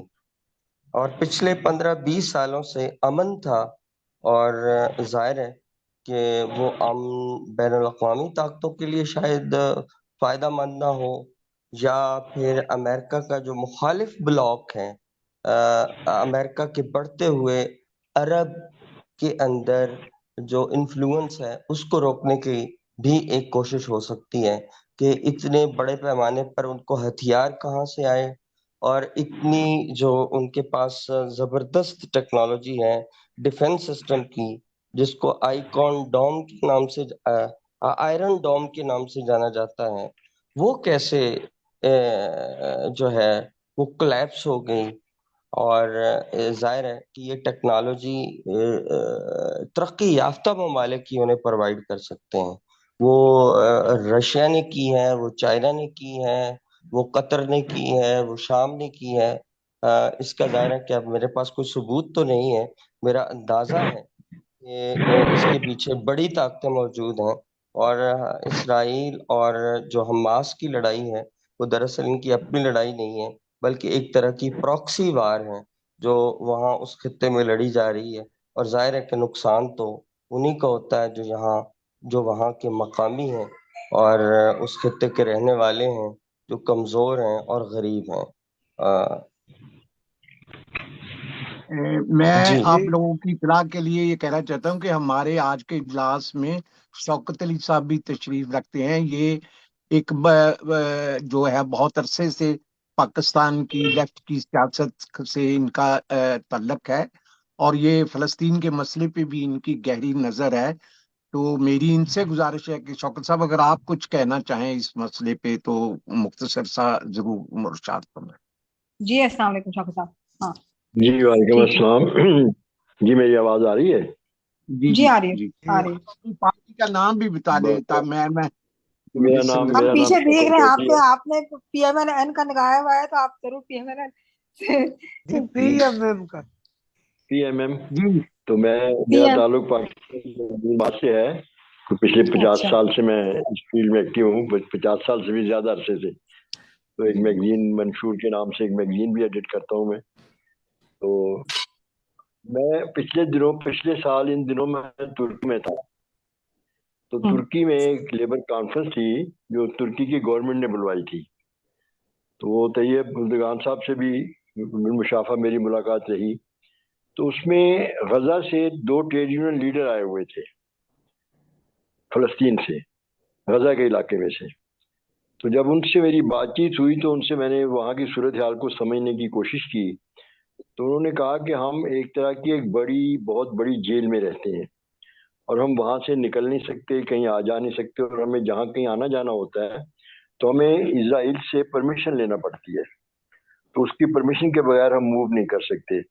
तो हम काम भी उन्हीं की फैक्ट्रियों में करते हैं और ट्रेड यूनियन तो हमने बनाई है उन्हीं की फैक्ट्रियों में ही बनाई है, क्योंकि इसराइल जो है वो ILO का मेंबर है, तो लेबर लॉज के मुताबिक उसने यूनियंस तो बनने दी हैं वहाँ पे, लेकिन हम मूव नहीं कर सकते। और अभी भी हम उनकी परमिशन से हम तल अवीव के एयरपोर्ट से जो है वो सीरिया या तुर्की में जो हम बोल रहे हैं, और ऐसे ही वापस भी जाएंगे। तो वो वहाँ से ये मुझे हमें ये अंदाजा हुआ। उससे पहले मैं थोड़ा माजी की तरफ जाऊँ, मुझे 3 कैंप इनके विजिट करने का मौका मिला था 1975, 74, 76। एक तो सीरिया में बहुत बड़ा इनका कैंप था अपना फलस्तीनियों का, जो बीबी ज़ैनब का जो मज़ार है, रोज़ा जो है सीरिया के अंदर, दमस्कस के अंदर, शाम का दारुल खिलाफा, उसके पीछे एक बहुत बड़ा फलस्तीनियों का कैंप था। और एक उनका कैंप मुझे जॉर्डन में देखने का मौका मिला, और एक ये दोनों जगह मैंने बहुत केस से देखा, और एक उनका कैंप मुझे बैरूत में देखने का मौका मिला। तो बैरूत में भी मुझे जाकर उस कैंप को, उनके कैंप जो थे वो विजिट करने का मौका मिला उस दौर में, 74, 75 की ये बात है। तो मैं बैरूत ही में था, तो वो जंग जो थी वो शुरू हुई इसराइल और बैरूत के दरमियान, क्योंकि उस जंग में मैं भी फंसा पूरे तरीके से, और बहुत मुश्किल से मैं वहां से फिर निकल के अपना सीरिया आया, और सीरिया से मैं फिर तुर्की चला गया। तो वो जो ये पूरा मंजर मैंने उस वक्त भी देखा था, और जो कॉलेज लाइफ में भी जब हम फलस्तीन के मसले पे हम बहुत नेशनल स्टूडेंट फेडरेशन में होते थे 70 और 70 से पहले, हम जब जुलूस निकाला करते थे और यासर अरफात को आइडलाइज करते थे हीरो के तौर पर, और फिर उन्हीं दिनों लैला खालिद वाला भी और जाज जबाश की जो तंजीम थी, जिसका बहुत कम जिक्र होता है, जो उनकी जो तंजीम थी एक मार्क्सिस्ट तंजीम थी, तो उसने वो जहाज हाईजैक करके इस इशू को पूरी दुनिया में जो है वो हाईलाइट किया था, और सब दुनिया को पता लगा था कि भी फलस्तीन का मसला जो है वो बहुत गंभीर मसला जो है, इस मसले का को हल होना चाहिए। तो एक लंबी स्ट्रगल है, जैसे प्रोफेसर साहब ने अपना इससे पहले जो जिन्होंने लेक्चर दिया डॉक्टर अजीज साहब ने, उन्होंने बहुत कम्प्रिहेंसिव, बहुत इन डिटेल जो है वो बात की है, उन बातों को मैं दोहराना नहीं चाहता। तो मुआहदे जो थे वो, बस एक बात मैं कहना चाहूँगा कि 4 मुआहदे इस पे मजमूई तौर पर हुए थे, जिसमें कैंप डेविड के मुआहदे भी शामिल हैं और जो पुराने मुआहदे हैं वो भी शामिल हैं। तो मामला यही था कि, लेकिन जो इसका किस्सा है इस पे मैं एक मिसाल दूंगा कि 1857 में गालबन या 57 के लगभग का, मैं उस राइटर का नाम इस वक्त भूल रहा हूँ, तो एक ब्रिटिश राइटर ने एक आर्टिकल लिखा था कि जो तेल है, जिसके कब्जे में तेल होगा दुनिया पे उसी की हुक्मरानी होगी। तो उसने तेल को शैतान के आंसू का नाम दिया था, the tears of evil, the devil, the tears of devil. तो वो मैंने जब वो आर्टिकल पढ़ा तो उसके ऊपर मैंने भी एक आर्टिकल लिखा। तो मैं बहुत हैरान हुआ कि उस वक्त उस बंदे ने कहा कि जिसका तेल पे कब्जा होगा वही दुनिया का सरबराह होगा, हाकिम होगा दुनिया का। तो बाकू का तेल उन दिनों दरियाफ्त हो चुका था, और बाकू का तेल थ्रू पाइपलाइन सप्लाई भी उसकी शुरू हो चुकी थी, और ये इलाका जो था इसमें तेल करने के इम्कानात बहुत रोशन हो गए थे। तो यही वो दौर है जिस दौर में फिर ये सारे मामलात हुए, और फलस्तीन उस पूरे इलाके में ये ज्यूज जो थे इनको आबाद करने का आगाज हुआ।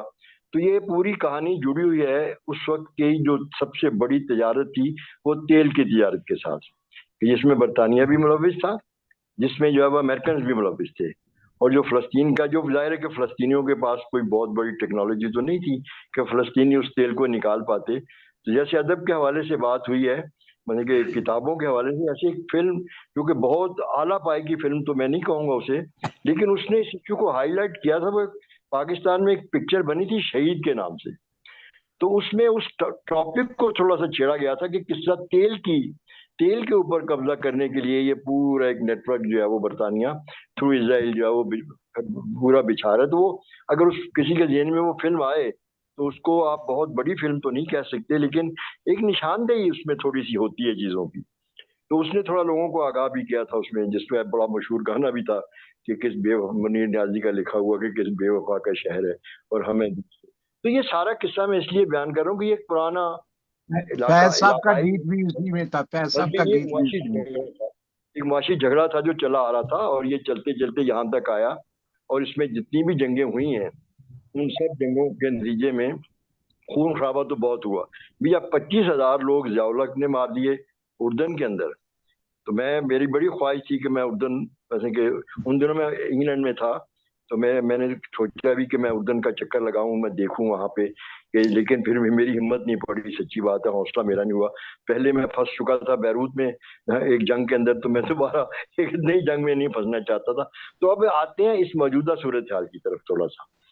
تو یہ مثلا کہ جب ایک 25 پورے 20-22 لاکھ لوگوں کو آپ قیدی بنا کے رکھیں گے تو ان کے ایک جذبات ہوں گے۔ اگر کسی نے مثلا کہ ہم میں سے اگر کچھ لوگوں نے جیل کاٹی ہو، اور ایک ایسی جیل کاٹی ہو جس میں قید تنہائی بھی ہو یا اس جیل میں سختیاں بھی ہوں، تو وہ ایک انسانی کیفیت ذہنی جو ہے وہ بڑی عجیب و غریب بنتی ہے۔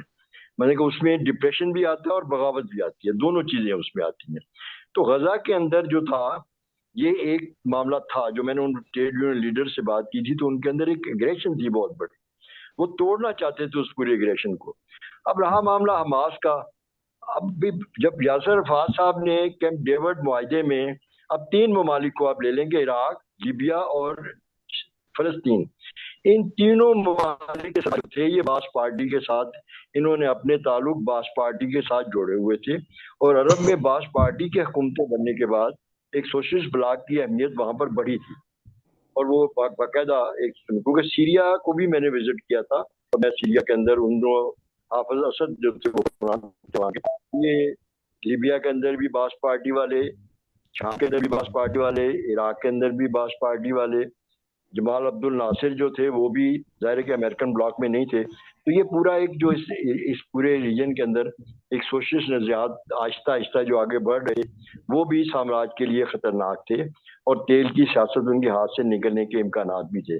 تو یہ جو ملیٹنسی اس پورے کھیل میں آئی، مثلا یاسر عرفات اور ان سب لوگوں نے جب کیمپ ڈیوڈ کیا، تو آپ دیکھیں کہ پھر اس کیمپ ڈیوڈ کے بعد ہی عراق کا حشر ہوا، اس کیمپ ڈیوڈ کے بعد ہی لیبیا کا حشر ہوا، اس کیمپ ڈیوڈ کے بعد ہی یاسر عرفات صاحب بھی جو ہے اس دنیا سے گئے، اور پی ایل او کی پوری تحریک ختم ہوئی اور کمپرومائزز ہوئے۔ تو امریکہ نے پہلے تو ان کے ساتھ کمپرومائزز کیے۔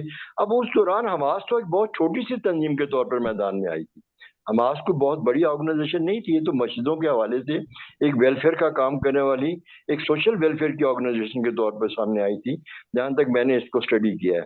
پھر آہستہ آہستہ جو تعداد بڑھتے گئے کہ جب فلسطین کی ریاست نے اپنے روابط امریکنز کے ساتھ بڑھائے، یورپین کے ساتھ بڑھائے، اور وہ معاملات سارے کے سارے چینج ہوئے، اور آزادی کی تحریک کو انہوں نے بالکل ایک دوسرے رنگ میں پیش کیا، تو جو حماس کی جو آرگنائزیشن تھی اس نے اپنے آپ کو پھر تھوڑا تھوڑا بلڈ اپ کرنا شروع کیا، اور آہستہ آہستہ وہ ان کے ریئیکشن کے طور پر وہ وہاں الیکشن جیتی، ان کی جو پالیسیز تھی، ان پالیسیز کے ریئیکشن کے طور پر وہ وہاں الیکشن جیتی، اور الیکشن جیتنے کے بعد پھر آپ کے سامنے ہے کہ انہوں نے پھر وہاں سے آ کر پورا غزہ کی پٹی میں اپنی حکومت بھی بنا لی۔ تو یہ اتنی بڑی آرگنائزیشن نہیں تھی، لیکن اس ریئیکشن نے اس کو بڑی آرگنائزیشن بنایا۔ اب بات آگے کی طرف آپ آ جائیں کہ یہ جو سوال ہے، یہ بحث پوری دنیا میں اس وقت ہے کہ کیا حماس نے جو حملے کیے اسرائیل کے اوپر، اس کے پیچھے کون تھا؟ اب اس میں آپ یوکرین کی وار کو نظر انداز نہ کریں، میری یہ ایک رائے ہے کہ اس کو بھی زیر بحث آپ لائیں کہ یوکرین میں ہونے والی جو جنگ ہے، جو روس اور یورپین اور امریکنز کے درمیان نیٹو میں اس کے شامل ہونے کے معاملے پہ سٹارٹ ہوئی ہے، وہ جنگ نے بھی ایک بہت، آپ کہہ لیں کہ دنیا کے اوپر بہت اثرات مرتب کیے، خاص طور پہ یورپ کے اوپر بھی، اور امریکہ اور ایشینز کے اوپر بھی، اور باقی دنیا کی بھی اکانومی کو اس نے جو ہے وہ خاصا ڈسٹرب کیا۔ اب کیا یہ امکانات نہیں ہیں کہ روس اپنے اس پریشر کو کم کرنے کے لیے ایک نیا محاذ کھولنا چاہتا تھا، اور تھرو حماس اس نے وہ نیا محاذ کھلوایا؟ میری ایک سجیشن ہے کہ اس پہ بھی اگر دوست غور کریں، اور اگر کسی کے پاس کوئی معلومات ہو تو وہ اس پہ معلومات اپنی شیئر کرے، کیونکہ جو یوکرین کی وار ہے اس کو کسی بھی صورت نظر انداز نہیں کیا جا سکتا، اس نے بہت اثرات جو ہے وہ مرتب کیے ہیں۔ اب یہاں پر جو ٹیکنالوجی کا معاملہ ہے، میں یہ سمجھتا ہوں کہ جتنی گوریلا وارز دنیا میں ہوئی ہیں، مطلب کہ اس میں آپ جہاں جہاں بھی دیکھیں، اور آخری جنگ جو ہے وہ افغانستان میں جو ہے وہ جو طالبان تھے انہوں نے ایک طرح کی گوریلا وار لڑی ہے، اور اب یہ فلسطین میں ہے۔ جو ٹیکٹکس بھی، جو طاقت استعمال کرے گی کسی کے بھی خلاف، جس کے خلاف وہ استعمال کرے گی، جو وہ کمزور طاقت ہوگی، وہ ان تمام ٹیکٹکس کو سیکھے گا، وہ ان کا انالیسس کرے گا، और उन तमाम चीज़ों पे अमल दरामद करने की भी कोशिश करेगा। ये लाजिम है, क्योंकि टेक्नोलॉजी पे किसी की इजारादारी तो है नहीं। टेक्नोलॉजी तो बाहर कहीं ना कहीं से इधर से उधर और उधर से उधर घूमती फिरती रहती है, और हर बंदा उस तक अप्रोच अपनी कर लेता है। तो मैं ये समझता हूँ कि हमास ने भी इजराइल के तमाम टैक्टिक्स को स्टडी किया। उन्होंने जिस जिस तरह से इन्होंने उन पे माजी में अटैक किए, मतलब कि मेरी लाइफ का एक बड़ा हिस्सा समुंदर में गुजरा है कि मैं सीमैन के तौर पर भी मैंने काम किया, बहुत 40-50 ममालिक में मैं घूमा हूँ। तो मैं स्वेज में से गुजरने वाले उन मलाहों में शामिल था कि जो मिस्र और इजराइल की जंग के दौरान स्वेज बंद हो गई, तो वो फिर मैं स्वेज में से भी गुजरा बाद में जब स्वेज साफ हुई, और फिर वो सारा ट्रेवल मैंने उसमें किया। तो वो इंसान सीखता है कि किस तरह से दुश्मन ने हमारे जहाज गिराए, किस तरह से वो अपने असले के जोर पर हमें दबाता है, किस तरह से हमें मारता है, क्या क्या टेक्नोलॉजी इस्तेमाल करता है। तो वो जो कुव्वत होती है जिसके खिलाफ ये इस्तेमाल हो रही होती है चीज़ें, वो कुव्वत भी वो चीज़ें लाजमन सीखे, और मैं ये समझता हूँ कि उसे सीखनी उसकी मजबूरी होती है। हमास ने इस पूरे अरसे में इससे बार बार जो जंगें हुई हैं उसमें इजराइल के पूरे मेथड को समझा है, उनके पूरे के पूरे डिफेंस सिस्टम को स्टडी किया है, और पूरे के पूरे डिफेंस सिस्टम को स्टडी करने के बाद उन्होंने उसके मुताबिक जहां जहां से भी उनको मदद मिली उन्होंने ली है। वो रूस भी हो सकता है, वो ईरान भी हो सकता है। अमेरिकन बहरहाल इजराइल के खिलाफ हमास की मदद नहीं कर सकते, क्योंकि अमेरिकन ये बातें छुपती नहीं हैं, ये बातें लीक हो जाती हैं। 10 साल के बाद हो, 15 साल के बाद हो, 20 साल के बाद हो, 5 साल के बाद हो, ये बातें छुपती नहीं हैं। तो ये उन्होंने भी लाजमन ये मदद हासिल की किसी न किसी से। तो आज नहीं तो कल तारीख में ये बात भी निकल के आ जाएगी कि किसने इनको ये गाइडेंस दी थी। उन्होंने उनके पूरे सिस्टम को तोड़ दिया। अब इसके मैं इसके दो रुख समझता हूँ। एक रुख तो ये है कि हमास ने इजराइल का, जैसे मलिक साहब ने भी फरमाया कि हमास ने इजराइल की वो जो एक मिथ थी बनी हुई कि वो नाकाबिल शिकस्त है, उस मिथ को इन्होंने तोड़ दिया, वो टूट गई वो मिथ। अब जो भी इजराइल जो भी करे, और दूसरे ये कहना कि वो हमास और फलस्तीनियों के खात्मे तक इस जंग को जारी रखेगा, मैं समझता हूँ कि शायद ये नामुमकिन है। आप किसी को इस अंदाज में बना नहीं। बहरहाल फलस्तीनी पूरी दुनिया में से फैले हुए हैं। मुझे बहुत सी ममालिक में जाने का इत्तेफाक हुआ, तकरीबन 50 कंट्रीज में मुझे जाने का इत्तेफाक। बहुत सी जगहों में मैं फलस्तीनियों से मिला, फैले हुए हैं। हर फलस्तीनी के दिल में फलस्तीन को आज़ाद करवाने की एक शमा रोशन है, ये ज़हन में रखिएगा। कोई ऐसा फलस्तीनी नहीं है जो फलस्तीन को आज़ाद करवाना नहीं चाहता।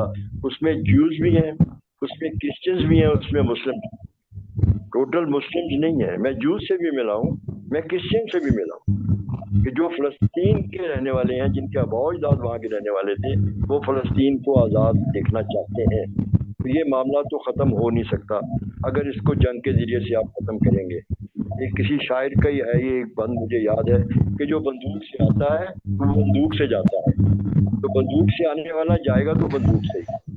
देखिए ये बात तो तय है। तो हमास ने उन टैक्टिक्स को इस्तेमाल किया, ठीक है। ये पहला कत्ले आम नहीं है फलस्तीन के अंदर इजराइल के हाथ।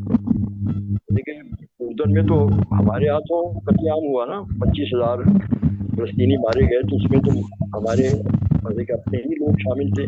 उर्दन ने जो 25,000 तो वो मारे गए, अभी तो मारे, अभी तो किस्सा स्टार्ट हुआ है, कैसे पार्टी शुरू हुई है, अभी तो उन्होंने और पता नहीं कितने मारे हैं।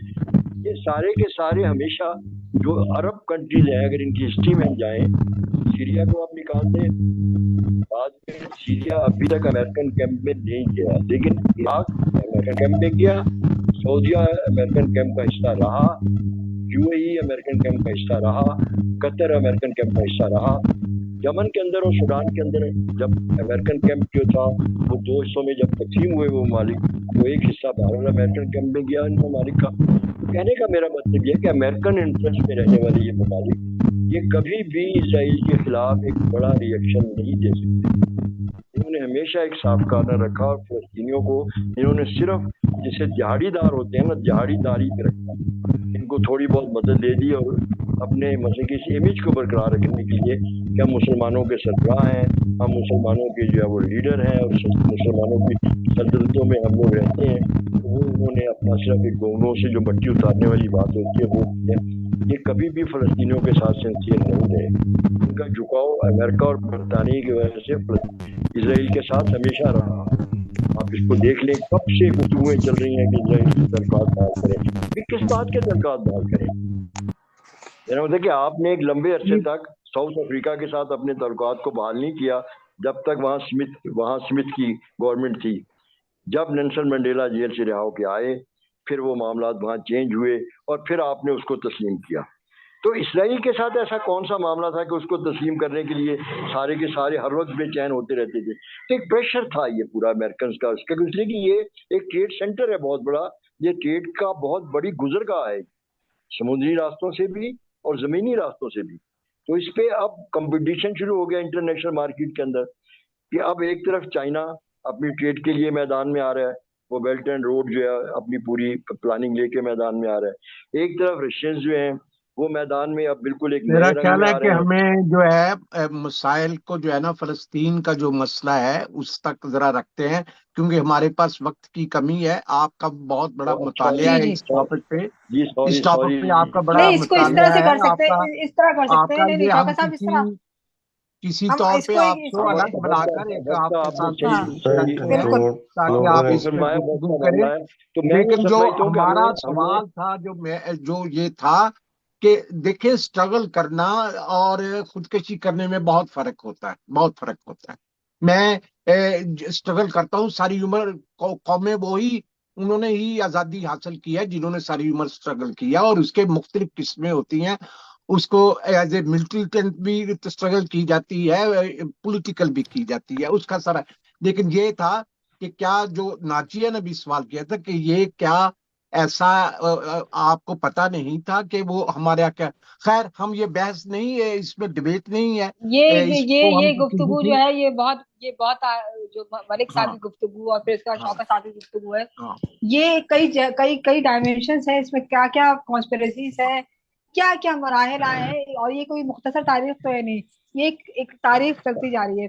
शौकत साहब की गुफ्तगू भी इस हवाले से बार बहुत मैं अहम है, इसको बल्कि वाइंड अप हम करता हूँ कि हम बहरहाल जो वहाँ जो कत्लेआम हो रहा है एक मसलन नस्ल कुशी का एक पूरा अमल है, बाकी बहस बाद में भी होती रहेगी, उसके लिए हमें मैदान में आना चाहिए तहरीरन तकरीरन अमलन, हर बिल्कुल तरह से हमें फलस्तीनियों की मुकम्मल हमायत में खड़ा होना चाहिए।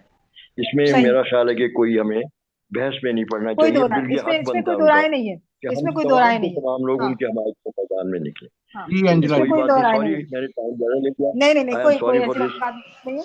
नहीं नहीं मलिक साहब, अब डॉक्टर अब्दुल अजीज मलिक और शौकत साहब की जो गुफ्तगू से एक बात है कि अदीब की जिम्मेदारी ये है लिखने वाले की कि वो जहाँ जिस सतह पे भी, इंसानी सतह पे, जहाँ वो एक तो मजलूम को आइडेंटिफाई करें, और जहाँ भी बिना किसी बायस हुए, बिना किसी उसके, जहाँ गलत हो रहा है उसको आवाज उठाए और बात करे। रहा इस मसले को देखने का सवाल, ये इसमें बहुत सी चीजें हैं। इसमें हमारी मतलब इसमें कौन किस सतह पे कहाँ हावी हुआ, कहाँ कमजोर हुआ, क्या मसाइल आए, तारीख एक बहुत उलझी हुई तारीख है जिसकी गुत्थियों को देखना पड़ेगा, बहुत सी चीजों को। ये बहुत अहम सेशन है आज का हमारा। और जिस तरह से ये जंग अभी रुकने वाले नहीं है, तो हम समझते हैं कि ये गुफ्तगू ऐसी है जिस पर हम एक ही सेशन ना रखें, आइंदा भी हम इस पर रखे जाएंगे। इसमें डॉक्टर अब्दुल अजीज भी हमारे साथ होंगे और शौकत साहब भी होंगे, और इनसे गुफ्तगू होगी। चूंकि वक्त महदूद है हमारे पास, हमारे साथ दोस्त भी और भी मौजूद है। मेरा हमने ये तय किया था कि जो हमारे दोस्त मौजूद हैं, उन्होंने अगर इस हवाले से जो फलस्तीन या जो भी जंग की सूरत चल रही है उस हवाले से कोई तहरीर, नस्र या शायरी की सतह पे लिखी है, तो वो हमें जरूर सुनाए। हम मुंतजर है, बस ये ख्याल रखिए कि नस्र तो बहुत तवील नहीं होनी चाहिए।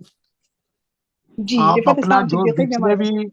कोई अपनी नज्म सुनानी है या कुछ चीज सुनानी है वो हैंड रेज कर दे, ताकि फिर हाँ, एंजेला अमजद उनको बाबर नाम ही लिख मौजूद है लें हमारे साथ। और जी उनको जी उनको वो बारी बारी वो उनसे दरख्वास्त करती हैं।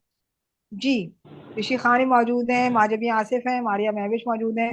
सैमसंग से कौन मौजूद है ये मुझे समझ में नहीं आ रहा। ये और उनसे शबाना पहले भी पूछा था।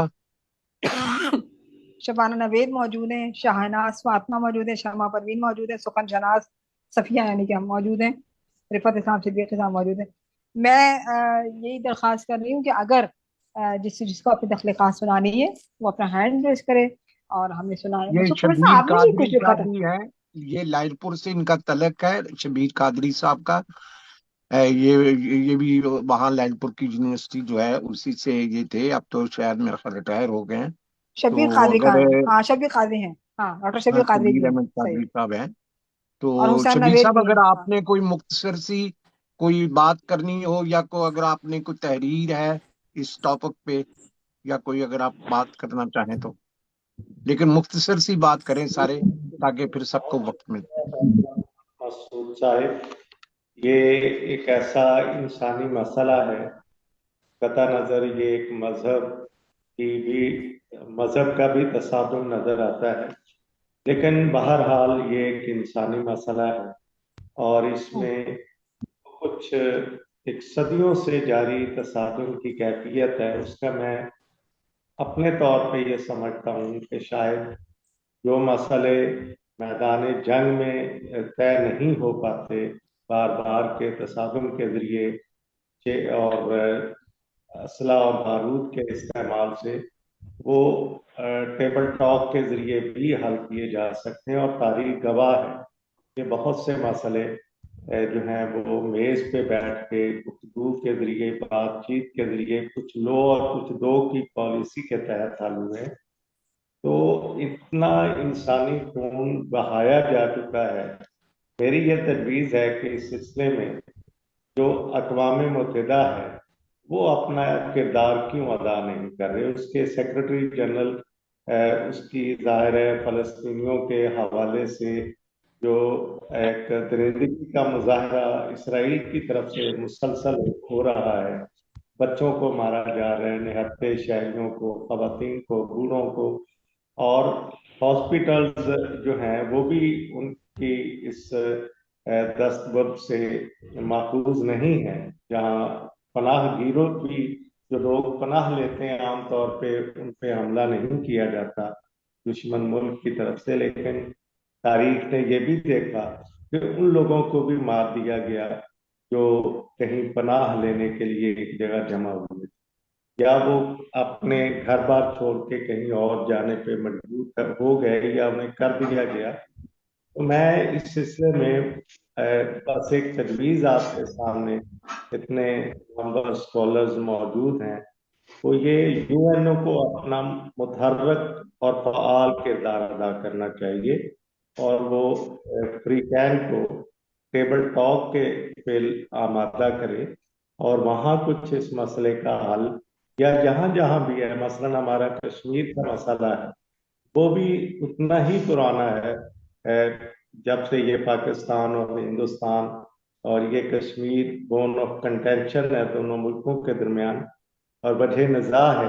तो इस मसले को भी, और ख़ास तौर पे फ़लस्तीन के मसले को, जो आज का सवाल है, जो आज का बहुत बड़ा मसला है, उसे अक़वाम मुत्तहिदा को अपना मौसर किरदार अदा करते हुए उससे हल करने के लिए आगे आना चाहिए और फोर्सफुली अपनी एक ताकत के जरिए वो आमादा करे इसराइल को कि वो इस बारूद और असले से की जंग को तर्क करे और वो एक जगह बैठ के पुरअमन तरीके से एक नतीजे पे पहुंचने की कोशिश करे। आपका बहुत शुक्रिया। थैंक यू, बहुत बहुत बहुत बहुत सही, ठीक, बहुत बहुत शुक्रिया। अब आप एंकरा जी हाँ शेरी शेख भी हो नसीहत सकते शुरू हैं। कराएं, शेरी नसीहत शुरू जी जी कराएं। हाँ, वालेकुम अस्सलाम सलाम, वालेकुम। जी जी माजब, हाँ, जी बहुत माजब यहाँ से। उम्दा डॉक्टर साहब का जो फ़लस्तीन पर अभी उन्होंने गुफ्तगू फरमाई, बहुत उम्दा और हमारी महदूद मालूमात में बड़ा इजाफा हुआ। तो डॉक्टर साहब ने एक छोटा सा एक आखिर में कहा था कि ये कुछ नाम है जिन कुछ किताबों के नाम बताए थे कि अदब में ज़ाहिर फ़लस्तीन हमेशा से आलमी अदब का मौजू रहा है, उस पर डॉक्टर साहब ने रोशनी डाली बड़ी खूबसूरती से और बहुत मुफस्सल और भरपूर। तो बस थोड़ा सा एक इजाफा, मैं डॉक्टर साहब ने अल्लाह इकबाल का नाम लिया और तमाम नाम, तो महमूद दरवेश ने बहुत काम किया अदब मज़ाहमती अदब में। उनका नाम पाकिस्तान में अल्ताफ फातिमा ने बहुत लिखा है। उन्होंने मतलब कहा कि तहरीक आज़ादी समझो लफ्ज़ फ़लस्तीन की आज़ादी में इतने ही अहम है जितनी तलवारें। और उसके साथ खालिदा हुसैन ने भी लिखा, खालिद सुहेल ने भी। इसके अलावा यहाँ पर बरसगीर हमारे यहाँ फरासत रिजवी साहब की एक किताब है सलाम फ़लस्तीन, तो वो उन्होंने जो है वो ग़ालिबन 17 शायद नज़में हैं या, तो वो उन्होंने तहरीर अमजद इस्लाम जद ने भी लिखी कई चीज़ें। तो बस ये मुख्तसर सा मैं आप बहुत कुछ शुक्रिया। सुनाएंगे माजबी इस हवाले से, कोई अपनी कोई शेरी? अभी नहीं, अभी बहुत अच्छा शुक्रिया। चलो ठीक है, बहुत बहुत शुक्रिया। अच्छा, आबिदा हमें कोई ज्वाइन कर रही है, आबिदा साहिबा। मसूद साहब आपने भी लिखा था, हम तो सुनने जी, की इंतजार में। मैं सुना देता हूँ। मैं एक आप ही नज़म आगाज कर है। दीजिए। सही। जी जी जी हाँ। जी, एक मिनट कह रहे हैं, मैं निकाल लूं जरा, मैं अभी।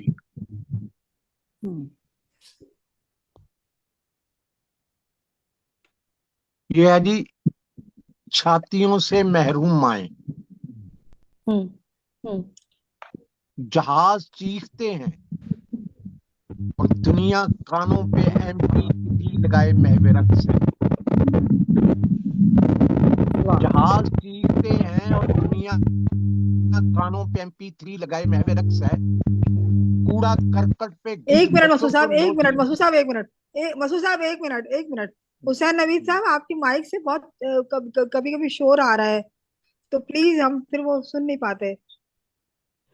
हाँ, अब जी हाँ मसूद साहब आप जी सुनाइए। जी, ये मैं शुरू से ही सुना रहा था। छातियों से महरूम आए, जहाज चीखते हैं और दुनिया कानों पे MP3 लगाए महवे रक्स है। कूड़ा करकट पे गिद्ध बच्चों को नोच रहे हैं, मगर कंपनियां साफ सुथरे गोश्त को पैकेटों में महफूज करने के लिए नए नए तरीके सोच रही। छातियों से महरूम आए, बच्चों के होंठों पे मिट्टी मिला खून लेप कर रही हैं, मगर आर्ट गैलरियों में रंगों के नए नए मैनी पे सेमिनार हो रहे। हमारे मुगन्नी के सुरों की तालें बारूदी सुरंगों से टकरा रही हैं, और कंपनियां हर रोज तशद्दुद का नया CD बाजार में ला रही। अभी हम सड़कों, बसों, दीवारों के साथ चिमटे अपने चीथड़ों को इकट्ठा ही कर रहे होते हैं, वो अपने लय पालकों के जिस्मों पे मनाजात की आग बांध कर फिर हम में छोड़ जाते हैं, और दुनिया भर की तानियां दीवारें गिरिया पे अनलिखी मनाजात हमें रटाने में जुट जाती। वाह जी, ऐसा ही है। ऐसा ही है। ये एक दीवारें गिरिया नहीं है, ये तो हर तरफ दीवारें गिरिया है। हम काश ये इंसान सोचता कि कैसा अच्छा निजाम होता अगर अगर ये जो रंग, नस्ल और मजहब का जो एक फर्क आ जाता है, इसकी वजह से जो इंसान एक दूसरे इंसान से बहुत अलग हो जाता है। अगर एक ऐसा कुछ दुख, एक आपने कुछ लिखा है तो आप भी सुनाए अपनी कुछ नज़म। जी जी नवीद, ये माइक अपना करें ओपन। जी, आवाज आ रही? हाँ आ रही, अब आ रही सुनाए। अच्छा, मैं सोच रहा था शायद आपने शायरी का दूसरे हिस्से में रखा है, इसलिए मैं वेट कर रहा था। बस ये दूसरा हिस्सा आ गया ना। अच्छा जी, अच्छा जी, अच्छा जी। सर, बड़ी खूबसूरत गुफ्तगू सुनने को मिली। मलक अब्दुल अजीज साहब, शौकत चौधरी साहब, आपने, नाजिया साहबा ने, डॉक्टर शबीर कादरी साहब ने। मैं समझता हूँ ये सारी जिस तरह से नाजिया साहबा कह रही थी कि इस सारी गुफ्तगू के मुख्तलिफ शेड्स हैं, मुख्तलिफ हवाले हैं, तो मैं समझता हूँ अगर हम इंसानी इर्तिका को देखते हैं तो अभी फलस्तीन की बात करें तो ये तो एक जंग है, और जंग जो है मैं समझता हूँ वो किसी भी बात की इंतहा होती है। तो अब उसमें भी बहुत से शेर जो हैं, उनको जंग को समझने के लिए तो वो सारी चीजें देखना पड़ेगी, उनको हर हर हवाले से डिस्कस करना पड़ेगा। उनको जानना पड़ेगा। मैं कुछ वक्त पहले इसको एक इंसानी हलाकतों के हवाले से जब देखता था, तो इंसान कहीं भी मरे तो वो इंसान का दुख है और इसमें शायर अदीब को अपना एक रोल प्ले करना चाहिए। लेकिन आज की गुफ्तगू से मेरे जहन में कुछ और तरह की चीजें भी खुली हैं कि ये जंग एक फौरन से जो मेरे जहन में ख्याल आज बना है कि ये जंग जो है ये कोई मजहबी लड़ाई नहीं है, ये पूरी तरह से एक सियासी लड़ाई है। और सियासी तौर पे पूरी दुनिया के जो रियासती इंतजामात हैं और इन मुल्कों के आपसी मफादात हैं, उनको सियासी और मुआशी और मुआशरती हवाले से समझे बगैर नहीं देखा जा सकता। सो मेरी एक नज़म है गजा, वो मैं पेश कर देता हूँ। वो फलस्तीन के जो फलस्तीनी हैं उनके हवाले से मैं ऐसे सोचता हूँ। तो उसमें मैं समझता हूँ कि जंग में दो ही तरह की तरीके होते हैं कि एक तो जंग अपने जोरे बाजू पे लड़ी जाती है, दूसरा उसमें आपके जो मवन होते हैं, आपके दोस्त होते हैं, वो रोल प्ले करना चाहिए। जहाज भी जहाज है, लेकिन अगर चल रही मुकाबला करने के लिए शायद तलवार भी उठाना पड़ती है। अमीर ये अपना माइक जरा अपने करीब कर लें, आपकी आवाज नहीं कट जाती। जी मेरी नज़म का अनवान है गजा। जी वो तो उसे हक है मार डाले हमको, खुद को जीतने के लिए काट डाले की मासूम तोतली जुबानें, उड़ाए हमारी अजमतें अपने जहाजों की अनी पर, उड़ाए हमारी अजमतें अपने जहाजों की अनी पर, टांग दे सूलियों के माथे पर हमारी माओं बहनों बेटियों की बरहना लाशें, अपने टैंकों के पांव तले रोंद दे हमारे बुजुर्गों के सहीफे। उसे हक है, वो तो दुश्मन है, वो तो दुश्मन है, तुम तो दोस्त हो, तुम्हारी गैरत बह गई है वजू के पानी में, तुम्हारे मखमली बिस्तरों पर इन दूधिया औरतों ने तुम्हारे माथे की कालक और गहरी कर दी है, तुम जिन्स की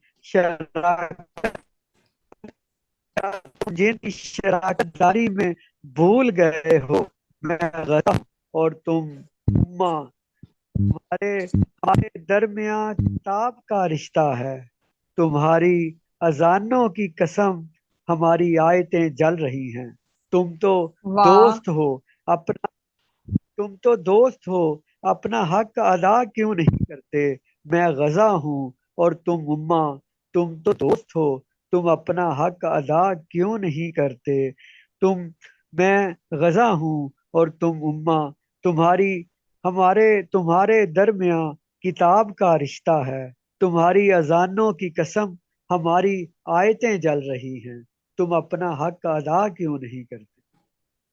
जी बहुत शुक्रिया। बहुत वाह वाह, बहुत अच्छी नज़म है, बहुत अच्छी नज़म है, सही, बहुत उम्दा। अच्छा आबदा कह रही है, मेरी आवाज आ रही है? आबदा कह रही है कि उनका माइक कनेक्ट नहीं, वो उनका आवाज नहीं आ रही इसलिए कि उनका माइक कनेक्ट नहीं, इसलिए उनका आवाज नहीं आ रही है। आबदा साहबा, आबदा अच्छा, हमारे साथ जी मौजूद है अमजद बाबर, मौजूद हैं। अमजद बाबर कुछ सुना रहे हैं आज?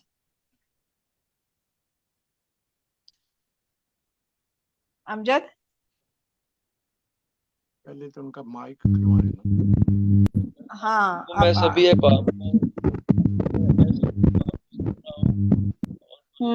अच्छी बातें चौधरी साहब ने की हैं। चौधरी साहब को मैंने एक जमाने के बाद देखा है, जब रशीद मिसबा साहब ने कॉन्फ्रेंस करवाई थी फैसलाबाद, तो उसके बाद मैंने अब देख रहा हूँ। बाकी ये सही, जहाँ तक ताल्लुक है आज के टॉपिक का कि जो किरदार है उसको ज्यादा फोकस करना, क्योंकि हमारा जो आज है वो अदीब के किरदार के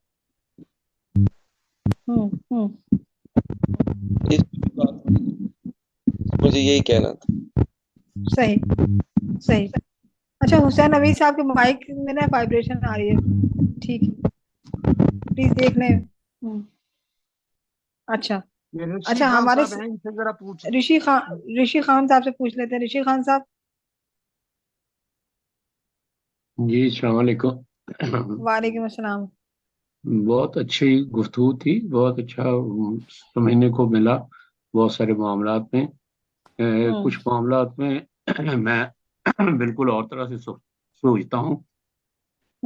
मेरा ये ख्याल है कि ये जो कायनात है इसका असूल जो है ये ताकत है, और ताकत की फॉर्म जो है वो बदलती रहती हैं।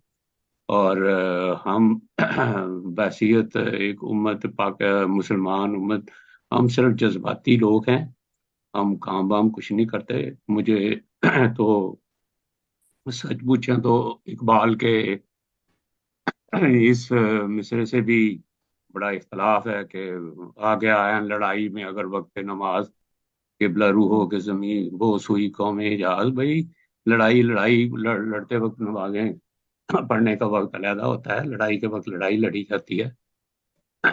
इसी तरह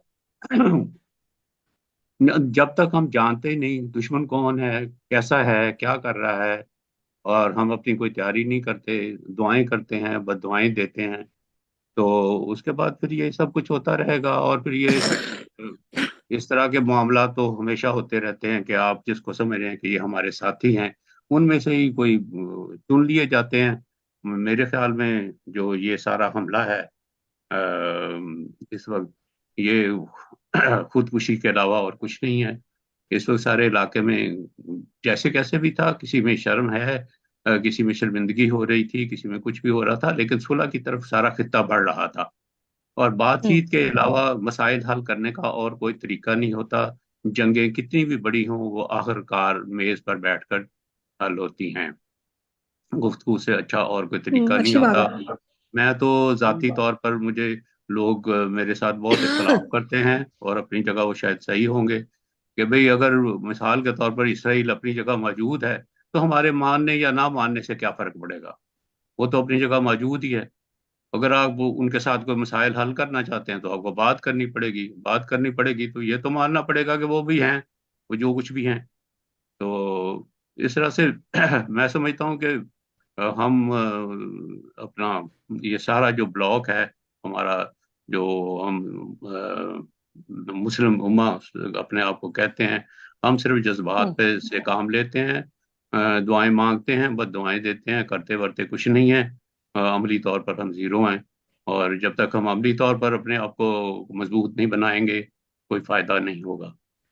मेरे ख्याल में मैंने काफी सख्त बात कर दी है, और ठीक लेकिन ठीक। मेरा नहीं मौक़िफ़ नहीं नहीं, यही है। आपकी राय भी, आपकी राय इस लिहाज से अहम है मैं कि यकीनन आपकी यकीनन राय से इस इत्तेफाक नुक्ते करता नजर। हाँ बिल्कुल सही। जी मैं हमारे साथ रिफत इस्लाम सिद्दीकी साहब, अच्छा मारिया महविश, आप कुछ सुनाना चाहेंगी? मारिया महविश मौजूद हैं? अस्सलाम वालेकुम सबको। वालेकुम सलाम। नहीं नहीं एंजेला, आप जारी रखिए, बहुत जबरदस्त गुफ्तगू हो रही है और वाकई में बहुत कुछ सीखने को भी मिल रहा है, और बहुत सारी नई जाविये भी सामने आए हैं। तो आप लोग जारी रखिए, मैं सुन रही हूँ, आपके साथ मौजूद हूँ। ठीक है ठीक है।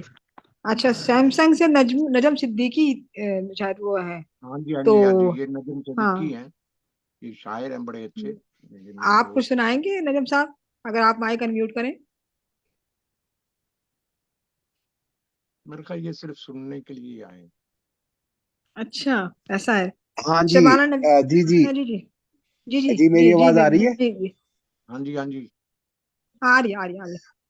हाँ बस वो, मैं तो बस शुक्रिया अदा करता हूँ, मुझे मौका मिला इसमें, मैं सुना है मैंने गुफ्तगू, तो बहुत अच्छा है। मैं इस पर एक नज्म लिख रहा हूँ, तो आइंदा चूंकि ये चलते रहेंगे मैं सुनाऊंगा।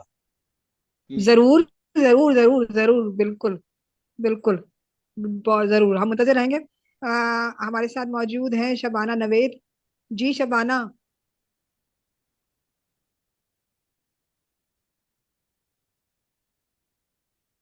जी मैं तो सिर्फ सुन जी रही हूँ, हम लोगों की गुफ्तगू बहुत अच्छी गुफ्तगू हो रही है, तो सुना सब लोगों की बातें, दुख भी हुआ, अच्छा भी लगा, सब मिला जुला के कैफियत है। चलिए आप लोग अपनी गुफ्तगू जारी रखिए। हाँ पता नहीं क्या आप, देख। नहीं नहीं, अच्छी, अच्छा, हमारे लिए तो ये बात भी बहुत अच्छी होती है कि हमारे साथ मौजूद होते हैं लोग, हमें सुन रहे होते हैं, हमें जी अच्छा जी लगता है। तो शहनाज जी फातिमा हाँ। हमारे साथ मौजूद है, शहनाज साहिबा।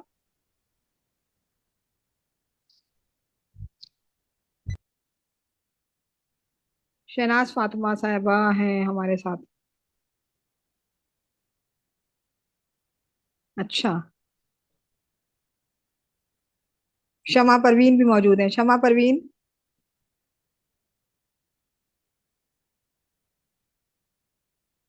मुझे सब सुन रहे हैं ना? जी जी, मेरे ख्याल अस्सलाम बस वालेकुम। महफिल को हम वाइंड अप करते जी हैं जी जी, अगर। एक मिनट मसूद साहब, एक मिनट रुक जाइए। जी जी जी, शमा परवीन साहबा। असल में असातिज़ा कराम के मौजूदगी में मैं क्या कह सकती हूँ, बहुत अच्छी गुफ्तगू हो रही थी।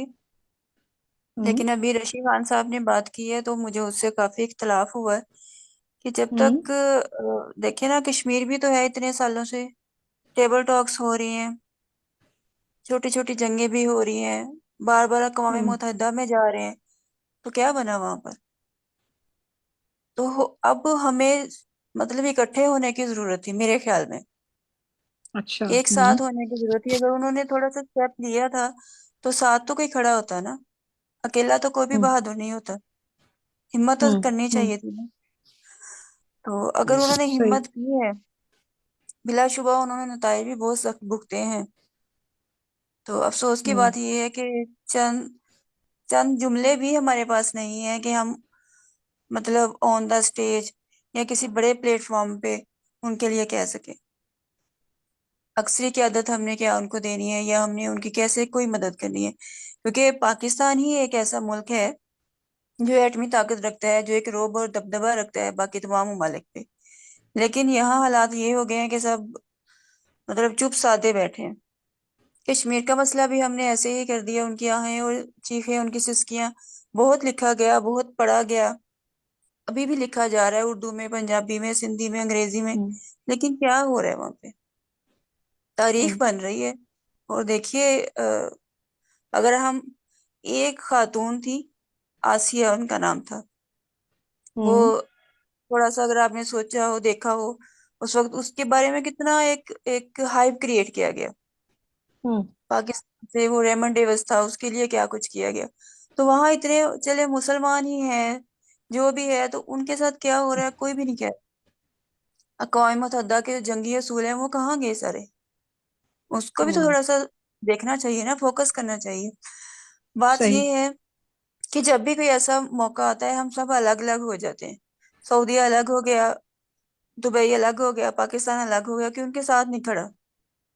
कोई हम्म थपकी होती है, कोई दो चार भाई इकट्ठे होते हैं, तो फिर वो कहते हैं ना कि गली का गुंडा जो है वो बड़ा गुंडा इसी तरह से बनता है ना, कि जब सब चुप साध लेते हैं, शरीफ बन जाते हैं अपने अपने घरों में, तो फिर वो गुंडा बड़ा हो जाता है। शुक्रिया। सही।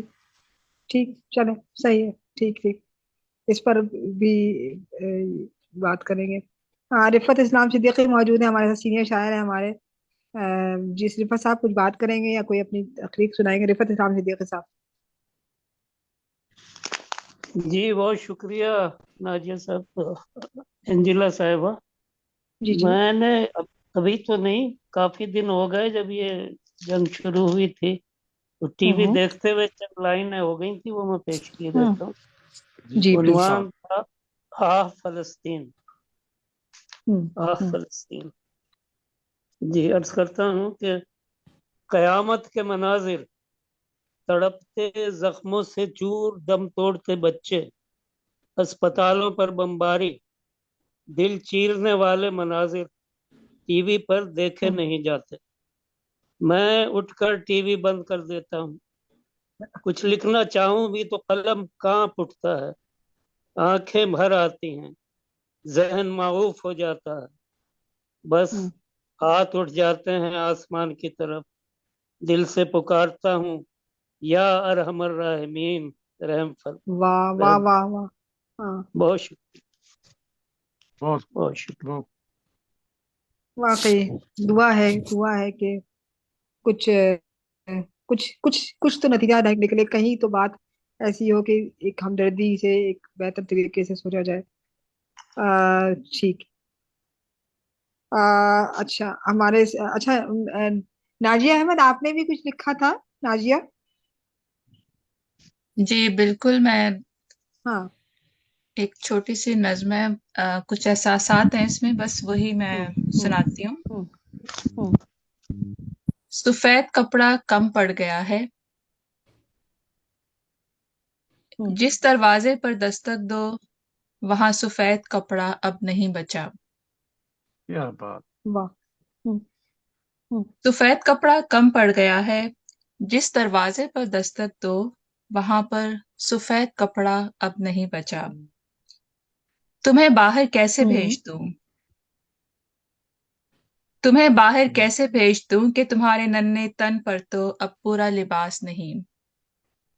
बहुत तुम्हें बाहर कैसे भेज दूं कि तुम्हारे नन्हे हाथों में अब कोई फरियाद नहीं। तुम्हारी आवाज कैसे सुनूं कि लफ्जों में अब जान नहीं और एहसास पत्थर हो गया है। ऐसा ही है। लोगों को तुम्हें मुझसे जुदा करने पर इसरार है, मगर सफेद कपड़ा कम पड़ गया है।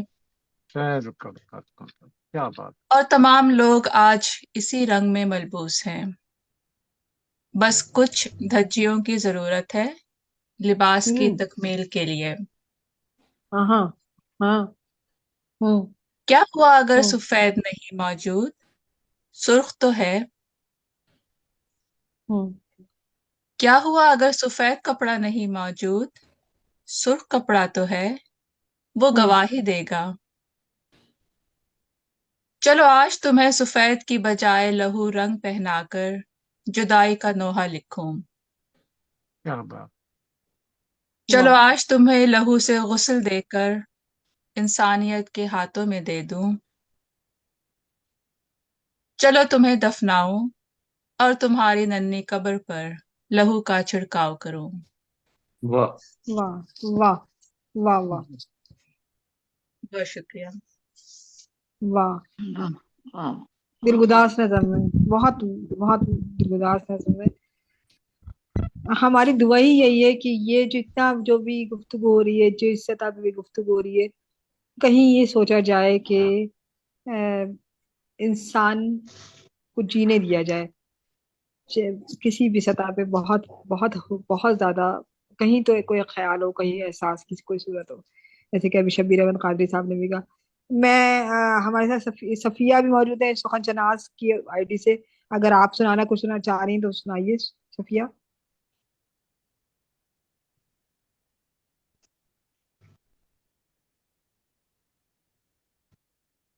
मेरे ख्याल में नहीं है अब।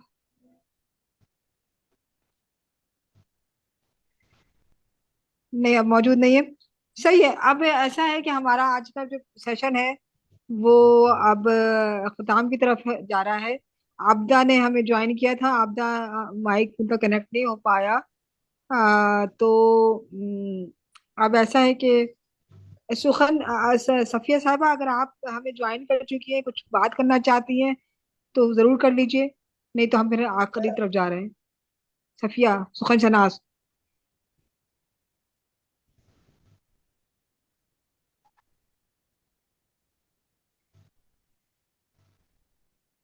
चलिए मसूद साहब, मैं आपसे दरख्वास्त करती हूँ कि आज के प्रोग्राम के अख्ताम का ऐलान कीजिए।